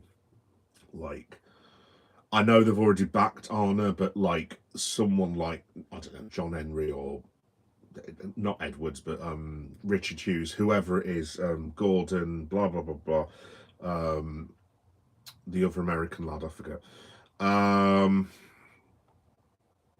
Yeah, there basically needs to be an announcement, and then if they are sticking with Slot, then they've got to stick with Slot, because if they get this wrong, this is the trouble that I have. If Arne Slot leaves Liverpool, but then, I don't know, for argument's sake, let's say he goes to. That's a really interesting question, actually. I'm not, because Arne Slot's obviously a very good football manager, but I don't know where he goes. I genuinely don't. I mean, obviously, he can't be going back to Holland after that. He's far too good for that. But maybe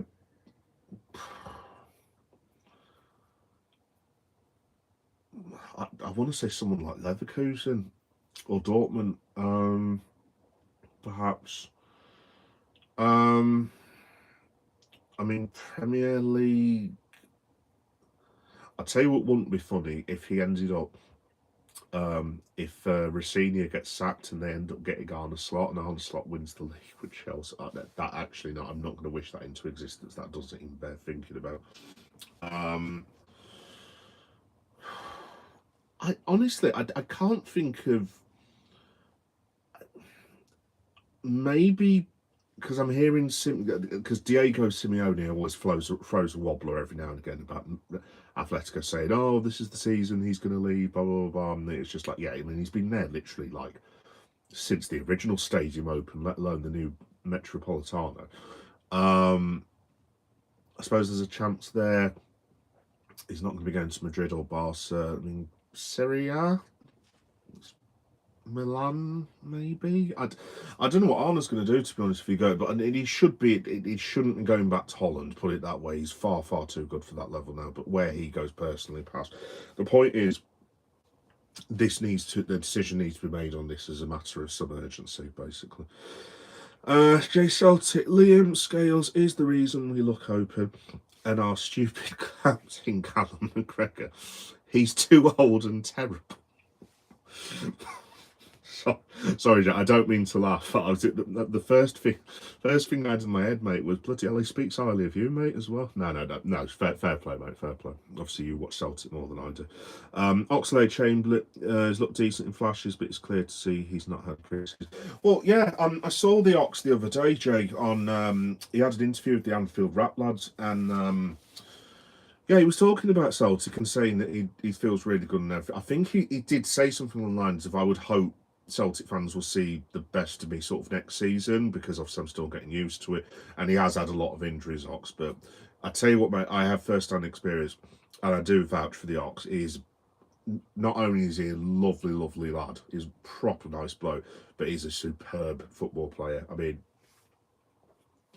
the season that we won not that we didn't win the league, the season that we lost the European Cup when Loris Karius decided to do whatever the hell Loris Karius thought he was doing. That season he got injured. Other than Mo Salah, when he scored all those goals, he was pretty much our best player for about 6 months. He was superb, and then obviously he came back from his leg break. I think he came back for the European Cup winning season, but he didn't get back in the team until the title season. Again, as a sub, he was fantastic, mate. He was absolutely mustard. And he was quite good and decent in 2022 as well, but that's when he started having all his injuries and stuff. So, obviously, he's had a good career for Liverpool. I do feel sorry for Ox a little bit. I mean, as much as you can feel sorry for a multi-millionaire who goes out with a really hot woman. Sorry, there is a bit of lad still in there. There is a little bit of lad still in there. But you take away the injuries from Alex Oxlade-Chamberlain, he's potentially an England international for 7 or 8 years, potentially. And it's just such a shame. But it's the same thing that we have with Naby Keita, to be honest. I mean, Naby wasn't anywhere near as good as Ox was for Liverpool, in my opinion. But there were flashes, and we do tend to get this a lot with Liverpool. I'm sure, look, to be honest, Jay, you'll know Celtic players who have this thing where you just like, you feel sorry for them because you know there's a talented lad in there and they do really well whenever they play, but they're just not reliable enough in terms of injuries. And it's a shame, but I mean, there's just nothing you can do about it, is there? Jay Celtic, hail. Alonso will take over. We shall see. The one thing I'll say about Alonso to a lot of Liverpool fans, though, is, Chris, I hope no one's expecting heavy metal football to come back, because people seem to be thinking that's what's going to be happening with Alonso. That is not Xabi Alonso. I don't know if anyone's seen Xabi Alonso's team play football, but if anyone is expecting that, they're going to be very unpleasantly surprised. He's very much possession-based, more progressive than Arna, more attacking than Arna, I think, probably, but like, anyone expecting this full heavy metal gegenpressing stuff to combat is going to be very, very sadly mistaken. If anyone's expecting Steven Gerrard to come in and do a job, Stevie G, again, you've got to look at his influences. He was on the Overlap the other day. It was a really good interview, actually, with Cara and Neville and Righty and Keano. And he basically said his main influence was Rafa Benitez. No disrespect for Rafa, one of the best days of my life when we won the European Cup. Rafa Benitez was not the most progressive coach that you have ever seen. Gerard Houllier was a lot more, but again, Gerard could go very defensive on occasion. So, the fact of the matter is what Liverpool are expecting. There will never be another Jurgen Klopp. And it's simple as that, and it breaks my heart to say that, guys. It really, really does. But there will never, ever be another Jurgen Klopp. And this is the problem. I don't know who you could get who is that attackingly offensive now. Because obviously the league's changed in England now as well. I mean, it seems to have gone full circle back to the Jose Mourinho dark ages. And again, no disrespect to Jose, as much as I don't like the bloke. He's one of the best managers of all time. Fair play to the bloke. But it just seems to be about throw-ins, corners, which is fine. It's part of the game at the end of the day. And you've got to learn to break down a high press. But yeah, I don't know.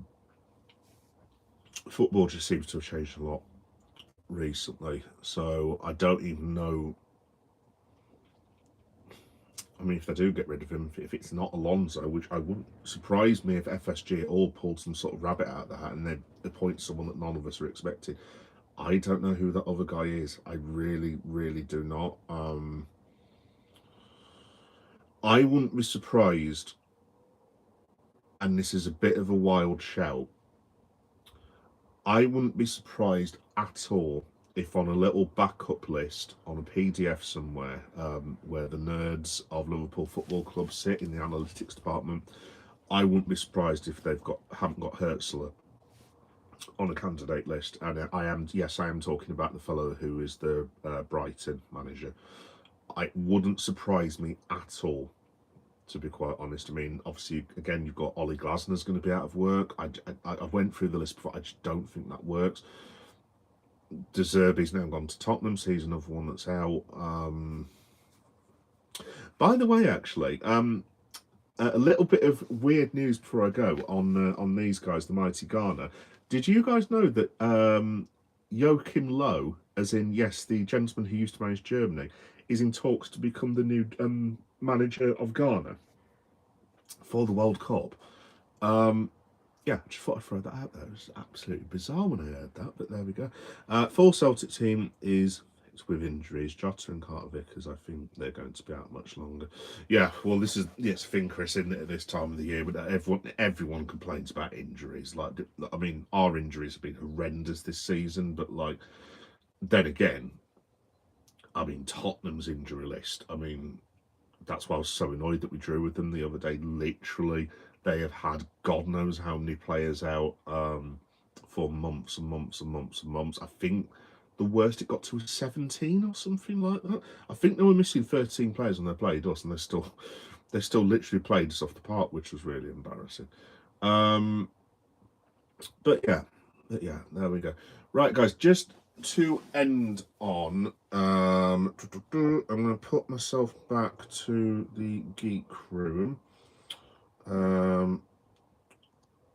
Yeah, which was what I was going to be doing during the conversation. So I am still here. I'm just walking off, basically. And I'm just looking for my first box of things to go through. So I might try this again tomorrow. Oh, there we go. In fact, I'm just going to get myself a water as well, guys. So you can have a look at the wrestlers in the background. If you're wondering what's going on the podcast, folks, by the way, I'm literally just getting the box of stuff to look through. So, oh, there we go. Right. Cool. Yeah, so this is me again. Right, so what I'm going to be doing the next few days is going through boxes and bits and pieces and talking to you guys while I'm doing them. I got the idea from one of my good mates on here called Depression Tool. Shout out to DT. Congratulations, DT, as well, about being a full on YouTuber now. Class bloke, you deserve it. Well done. Hopefully, I will join you in the near distant future. Fingers crossed. But yes, first thing I'm going to look through is this bad boy. So my missus actually made that for me. Because, like I said, we're quite a creative crafts household. So this she made for me as like a birthday thing when we won the title. Not the most recent title, but the one that we won on, what am I trying to say? The one that we won during COVID, basically. The supposed COVID title, allegedly. Yes, Rio, whatever. Yeah, and she made this for me basically. It's got all my old school like Liverpool papers because I used to collect these as like a kid and stuff. But yeah, I'm just gonna go through and see if there's anything I can not get rid of, but basically, you know what I'm trying to say. Right, well, I need that for a start because that's actually my calendar of things to do. In fact, while I'm here, I've got a calendar of events and stuff that I'm going to be doing. So let me have a look. So I'll probably be doing a live stream tomorrow. Exactly the same thing as today. That will probably be discussing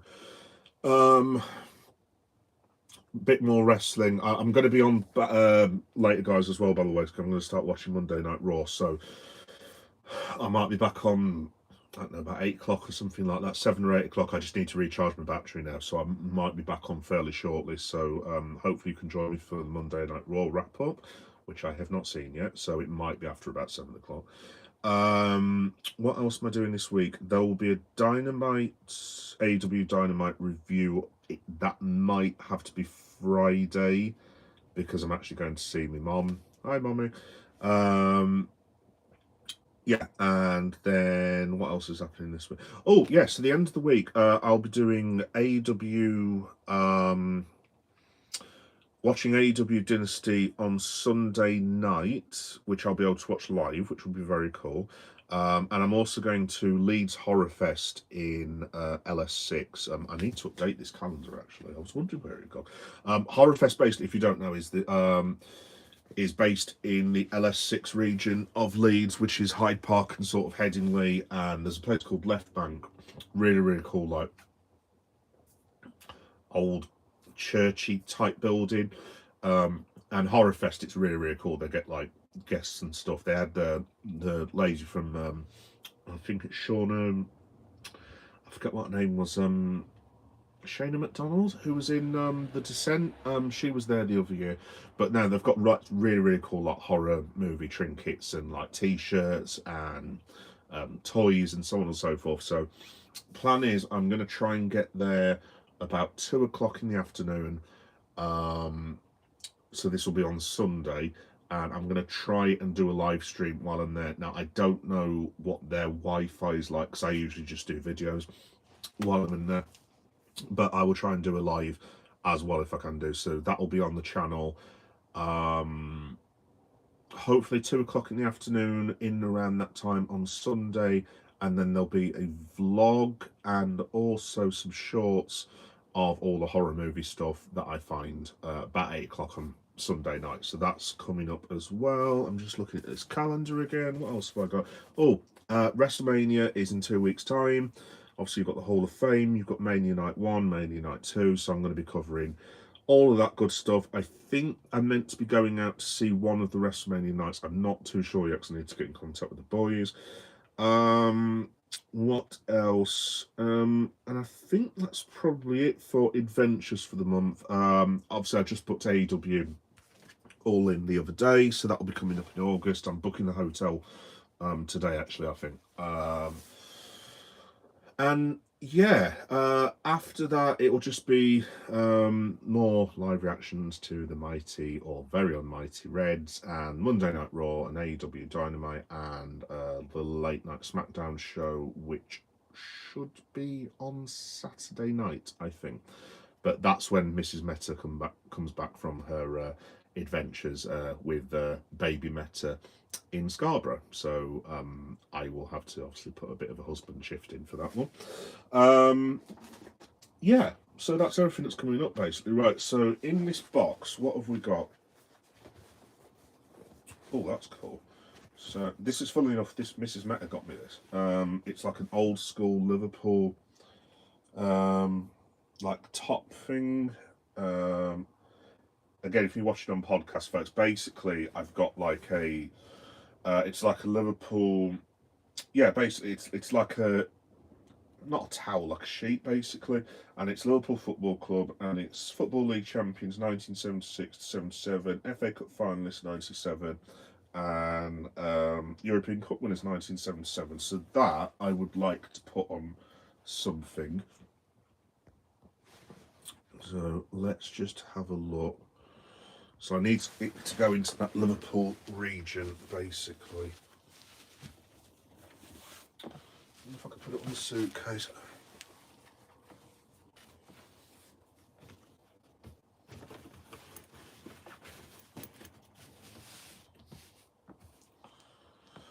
Yeah, I'll leave that there for now. And I'll find another place for it at some point. There we go. What else have we got in here? Let's have a look. Yeah, I need to cut these out from last season. That was when Sobbo and Mo Salah scored against City, or City as they call themselves. Oh, this was these foundation things. These for when me and my brother went to the Legends match last year with my son, and they gave out these things to the crowd to make a mosaic. That's quite cool because it does just for all the work that they do with the foundation.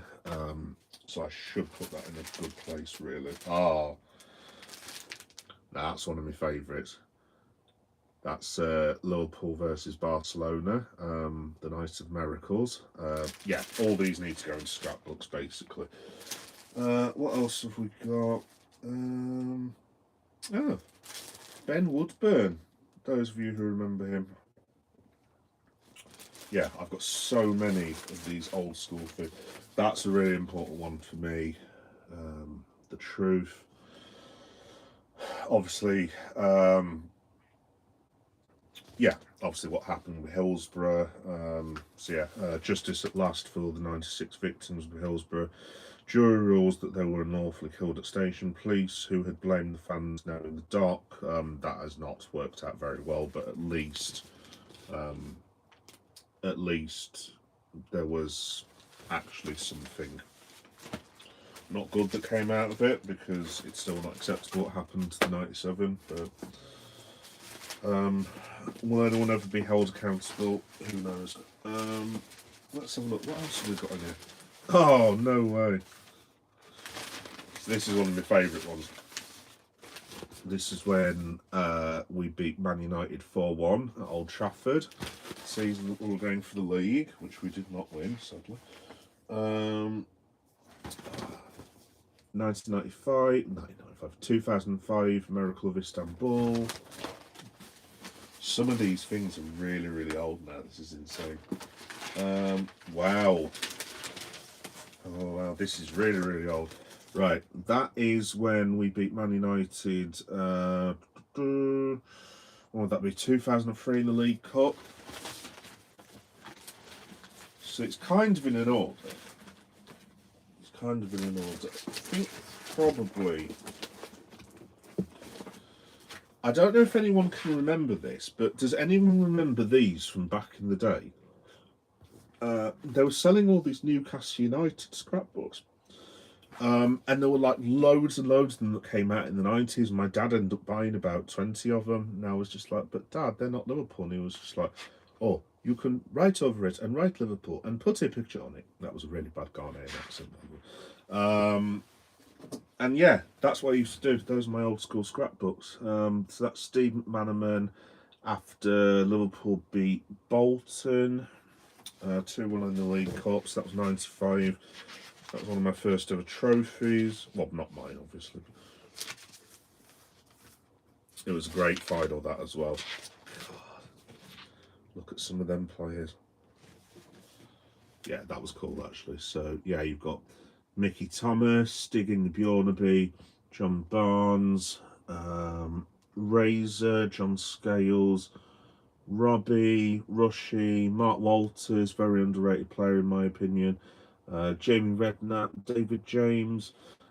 Yeah, that was awesome. I really, really loved that season actually because it was like the first. It was obviously it was football's different back then. So if you won the League Cup, basically you went to school the next day and you were like a god, pretty much an absolute god. And yeah, it was just such it. What was really good about League Cup back in the day, if you won the League Cup, basically, you'd had a great season. Whatever happened, a little bit less from Liverpool, but like obviously in the 90s we'd been quite bad, and it was really good the fact that you could finish in February and go, well that's us done, because basically it qualified you for the Europe as well. Liverpool at the time weren't anywhere near getting a Champions League place. It was a God grief, look at some of these as well. Aston Villa 2, Liverpool 0. Yeah, no, it was that season was awesome. I absolutely loved it. What else have we got? Now this is going to take me a long time to get through, guys. There is literally stuff all over the shop. I think I had an idea a few years ago to rip all of these pages out for some stupid reason of an old scrapbook that I used to have, and now everything is in an absolute state. Let's have a look. That's Robbie Fowler. Yeah, so this would be the 96 season. That was a fantastic match if anyone ever remembers that, when Stan Collymore went up against Nottingham Forest for the first time since the transfer. 4-2. Forest were 2-0 up after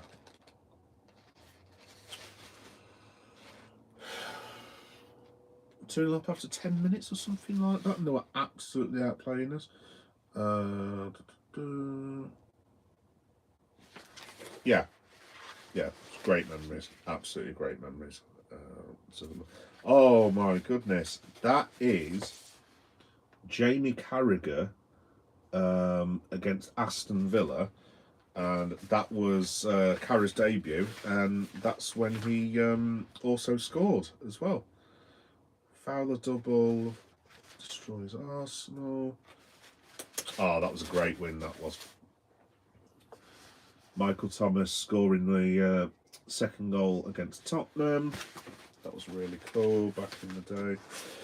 I don't think, guys, to be honest, that I'm going to be able to do much with this, to be quite honest.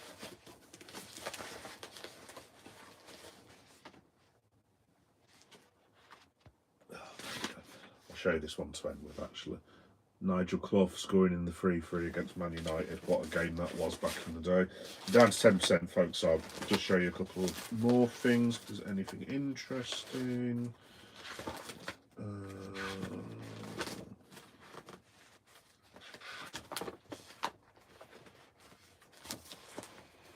Right, so these are... So those are single.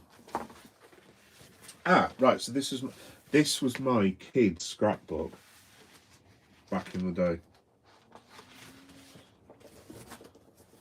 My goodness, this is Liverpool 95-96.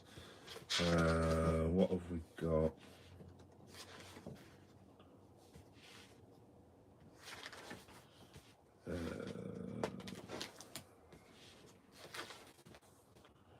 I mean, some of these headlines are just truly horrendous. Leeds United 0, Liverpool now. I remember that game in '96. It was absolutely diabolical. One of the worst games of football you will ever see. That's McManaman scoring against Leeds United in, that'll be '96.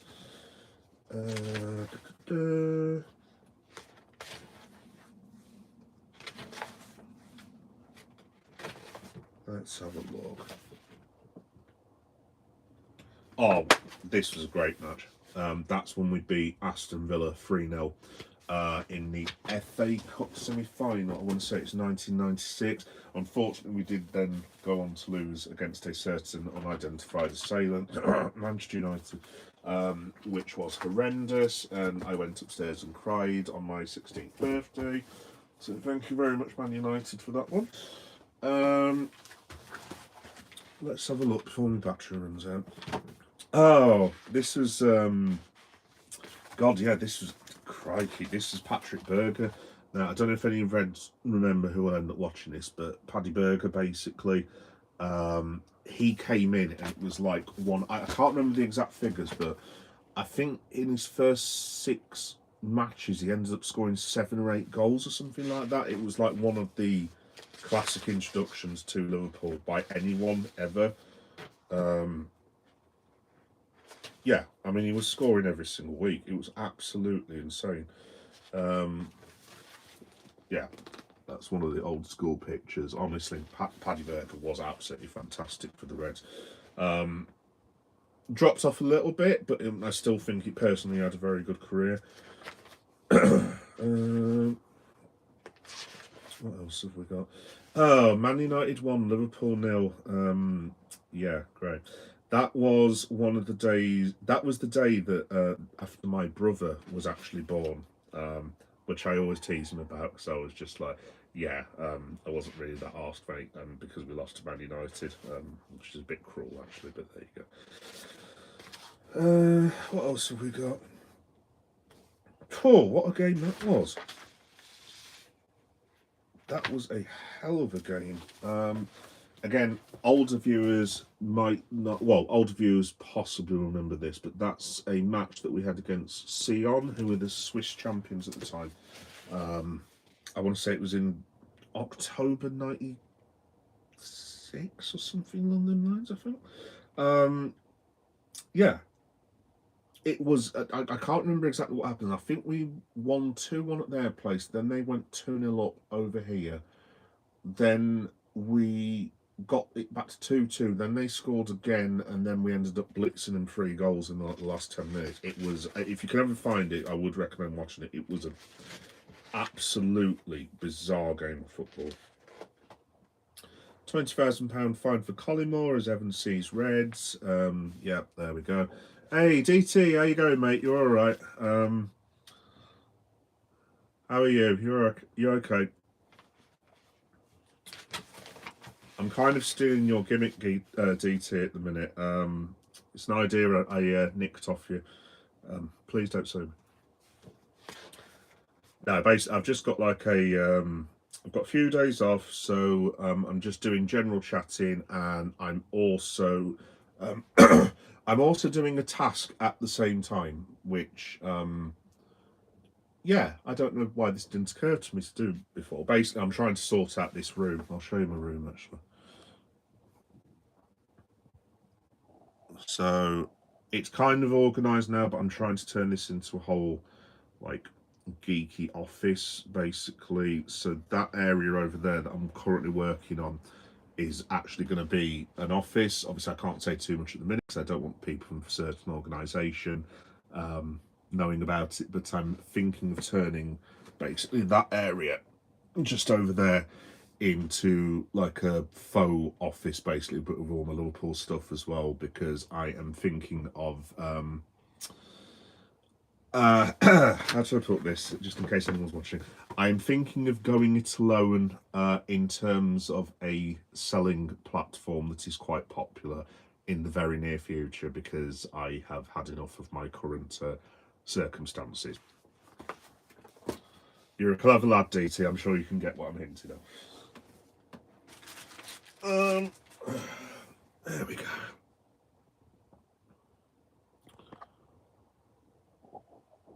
Yeah, and that's everything else that I'm working on at the minute. So it is getting there, mate. It is getting there. Like I say, I know it's a bit random, but I'm basically, if I can do what you're currently doing, let's put it that way, I'm hoping to turn room into like a two-pronged thing. So look, I'll be quite honest, mate. I don't care if anyone hears it. I want to. I've started the process of applying for a, what's that number called, from HMRC, an SC number. Is it SC1 form? I think you've got to fill in for your tax and this, that, and the other if you do like private selling. So I'm going to be switching my eBay private selling to an actual business selling, basically. And yeah, it's something I've been thinking of for a while, but like I said, that's the what. Yes, thank you, DT. Yes, UTR number. Yeah, no, I'm applying for that. How do I put this? I think there will be a need for me to apply for that number potentially by the end of May. The way, yes, self-employed is what I'm getting at, mate. It's something that I've actually been thinking of for a while. So before I started doing this, DT, to be honest, I had wanted to go into like doing eBay selling. This is how the channel, I've told you this before, mate, obviously, but this is how the channel actually started. Like, I was just doing random videos showing people my toys, and then like I won't do the story again. I walked down to Swellham Road and thought, oh, I'll take a video of that, and then all of a sudden I was like, huh, people like watching those videos as well. Cool, that will get me more eBay stuff. And I'd not clicked on at the time, and then all of a sudden this channel turned from what it was meant to be into something completely different. But because I didn't know what the hell I was doing at the time for at least the first 2 years, I didn't cotton on to the fact that, oh, people like the stuff that I do, apart from the toys. Maybe I should think about doing this as a thing. So yeah, had I known all this at the time, hopefully, yes. Yeah, well, Julian, I didn't ask for your opinion either.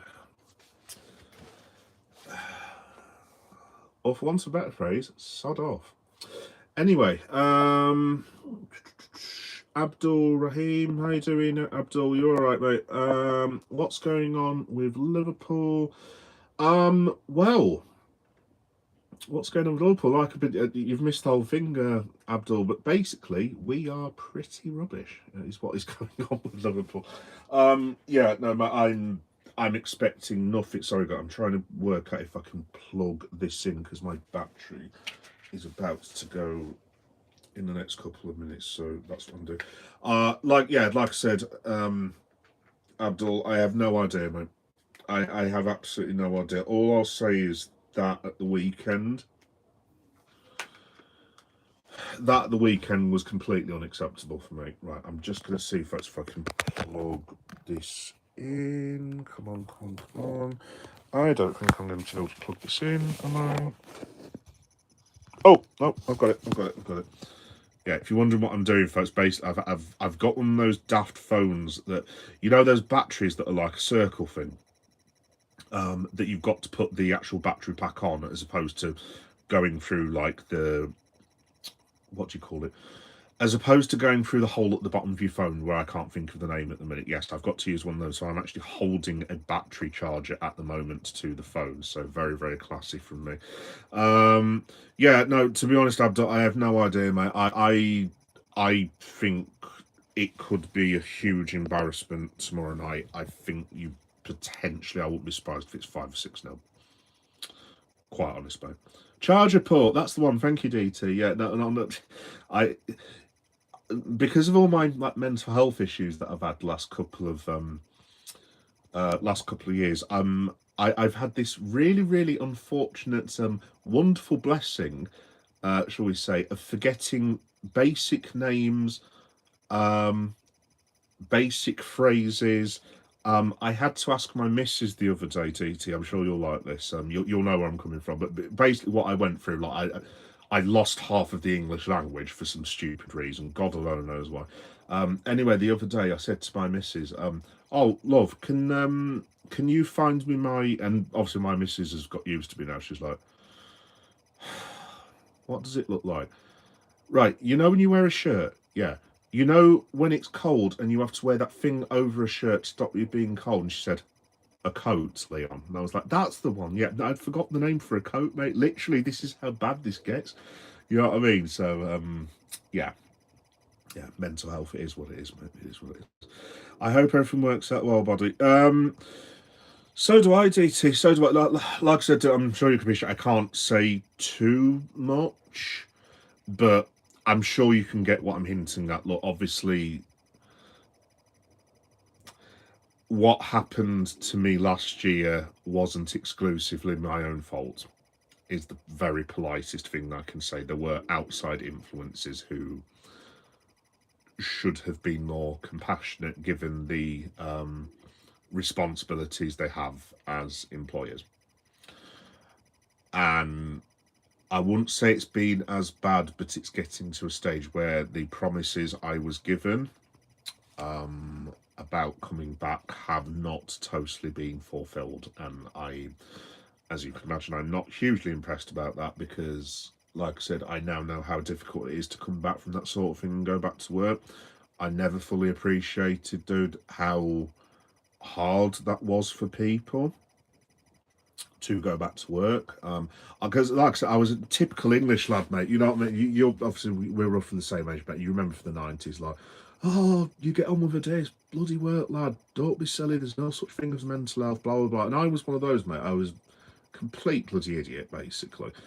And now, obviously, I've been through what I've been through. And, yeah, it's... Do you know what, mate? The one thing that I can give myself is... And it's not me being arrogant.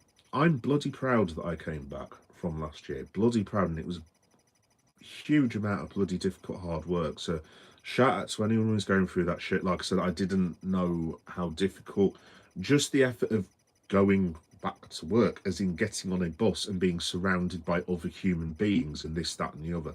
I didn't realise how difficult that was.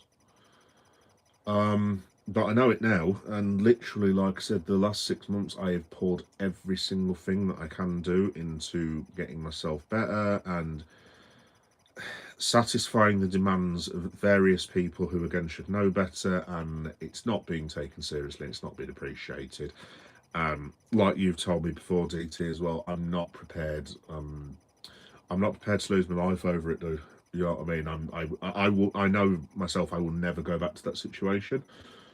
I'm not saying I won't ever be mentally poor again, so the chances are I probably will be, because I have got this for life now, but I have no intention of letting these people win. Like I said, that's the main thing. It's like, it's basically, it's me versus them thing, and they will not win. Not a chance, mate. So at least I've got some of the fight back in me now. So maybe it was something that I needed to go through. I don't know. I am just like randomly talking to myself now, but yeah, to be honest, mate, let me just read your thing, mate. My mental health is worse now than it's ever been, mate. Intrusive thoughts are crazy right now. Oh, I'm sorry, dude. Well, mate, if you ever want to talk or chat, you know I'm like DT for like waffling on and missing comments. But mate, seriously, if you ever need a friend that you want to chat to, I'm always here, pal. So yeah, anytime you want to have a chat, dude, on here, you're more than welcome to. Yeah, my mental health isn't great. I mean, put it this way, if you're wondering why I've taken the 2 weeks off, the last 6 months I have had to put a hell of a lot of an effort in, mate. Hell of a lot of effort, and it's got to the point where I've had to just trying to think what I've had to do. I think my medication dosage for propanol has gone up because I'd got it down to a tablet a day, which I was really, really proud of. But like I mean, I'm back up to between 2 and 3 with that. I mean, that's the main thing, just because I have these bloody annoying random panic attacks. I mean, mate, seriously, that there can be times where literally I've just woken up and I'm reading the book, mind my own business, and then all of a sudden someone will press a button and goes, yeah, panic attack. And I'm just like, seriously, what is the panic attack about? And then you've got to work out what the bloody hell it is you panicked about. And then you take your medication, you feel better, blah, blah, blah, blah. So yeah, I've had lots of that. But there's also been, like I said, I can't say too much for obvious reasons, but there has been behaviour towards me that I would not expect to be furnished to a dog. And yeah, I've basically had enough of it. It's not doing me any good, to be completely honest. Sleep patterns all over the place. Obviously, you have your family worried about you, this, that, and the other. Do you know what? I've just had enough of it, to be completely honest. Not I don't mean as in had enough of life as this, that, and the other. I've just had enough of like being messed about, and do you know what? I would just rather live day to day and do something like an eBay. Obviously, I know I can't just do eBay. I'll have to get a part-time job or something like that as well. But I would just like to just sit here 4 times a week, pottering about, doing my eBay, doing live streams, and then I don't know, for going to a. I'd like to get back into education because I used to be a postgraduate student administrator back in the day. I'd like to do something like that, maybe guidance for younger people. I don't know. There's been a lot of things recently where I've just been like, maybe I can use this to help someone, if that makes sense. I don't know. I mean, I don't even know where I'd start with that, to be honest. But basically, I'd just like to do the eBay thing and just work part-time. And the other thing as well is I'm going to be changing jobs quite regularly because the job I've had now, I've had for like 19, 18 years, however long it's been. I've learnt my lesson on that. I just don't want to. I just don't want to be familiar with people other than my mates and people in here. You know what I mean? It's just like it. I don't like this thing when you go to work where everyone is up in your business, and it's just like, I know that's real life, and yes, it's part of being an adult, but it's like, mate, I'm not interested in your nonsense. Like, go away. Like, seriously, why do I need to justify? I'm waffling on, mate, but you know what I mean, basically. 150 minute GF sertraline for me right now, plus anxiety and pain relief from my shoulder. Oh, ouch, mate, ouch. I'm on. What am I on? I'm on 150 mg of sertraline. Am I on 100? Yeah, it's 150 that I'm on DT at the minute. I've got a stomach one as well. I can never remember the damn name of the stomach one. Basically, it acts like antacid tablets that you can have. It acts in the same way as that, and it's called something or other. And I've got to take that every single day because I was having massive stomach problems last year, and literally it's cleared that up. And I don't want to go back to the stomach issues I was having, so I just have that. Like I said, the Propanol. I think that's the one I'm going to be relying. That's the one. Yeah. It's Land something. I do know that. Yeah, I should know what these things are that I'm throwing inside my body, really, shouldn't I? But I think the Propanol one is probably going to be my crux, my forever crux. Is that the word? You know what I mean? I think that's probably going to be my thing now. Oh, you do that as well? Oh, nice one. Well, not nice one. You know what I mean? But yeah, I think the Propanol one is probably going to be the one that I'm not stuck with, but mate, it does calm me down. It really, it's one of these. I've never had a drug like it before. Literally, it's not like you just take the tablet and you go, oh, I feel better now. But literally, I can feel myself back 5 minutes later going, what was I upset about now? What is going on? Kind of thing. So it's probably the most effective medicine I've ever had. But yeah, dude, just that's why I've been doing this afternoon. So yeah, we made a decision. We're going to stick with it, and we're going to try and find some form of temporary employment in the meantime while we get all this up to speed. You never know. Hopefully, I can do something out of this one day as well. We'll have to wait and see. But yeah, I just don't want to do the normal anymore, dude. To be honest, I just have completely had enough of it now. And sorry, that's my wire that I'm. That's just been getting in the way of the thing. Yeah, no, I've just had enough of it, mate. To be honest, and I just want to. I know it's a really stupid thing to say, but like, I want to spend time with my family, mate. And as you get older, you're like, why do I have to spend time with arseholes and spend less time with the people I actually care about? And I know the obvious things, because you need to work, dumbass. And it's like, yeah, I know that. And obviously, yes, I do appreciate it. And I know that's the same for every single human being practically in the world. But I guess my problem is I've never really accepted it. I'm just like, well, it's not fair. And like my old fellow used to say, well, yes, son, of course it's not fair, but that's just life. It's like, well, I don't want to do that. And we used to have like a few Barneys actually when I was 15, 16. You know, he was just like, well, you'll change your mind. And I was like, no, I won't. My dad was a very clever bloke, mate, but that was one thing he did get wrong about me. Literally, I've not changed my stance on that since the age of about 12. I'm just like, well, I didn't agree to do any of this, and I didn't agree that money had to be spent to buy houses and stuff. Why should I come with it? It's really stupid. It's really, really stupid, mate, of me to say those sort of things. But like, I guess I'm just. I guess I'm just a bit of a rebel, to be honest. I always have been. I just don't like.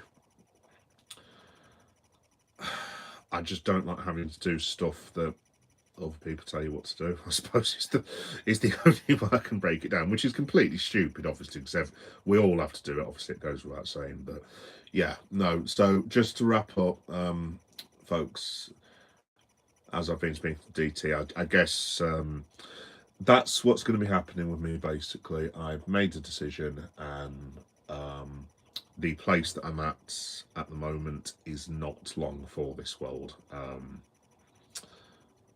Can probably put up with it maybe till the back end of the summer, but it's getting to the stage where we are going to have a hilarious walkout, as in something that you would see on a movie. But there we go. Anyway, genuinely know what you mean. Yeah. Oh, thanks, mate. Yes, it's not. It's nice for someone to have the same sort of thing.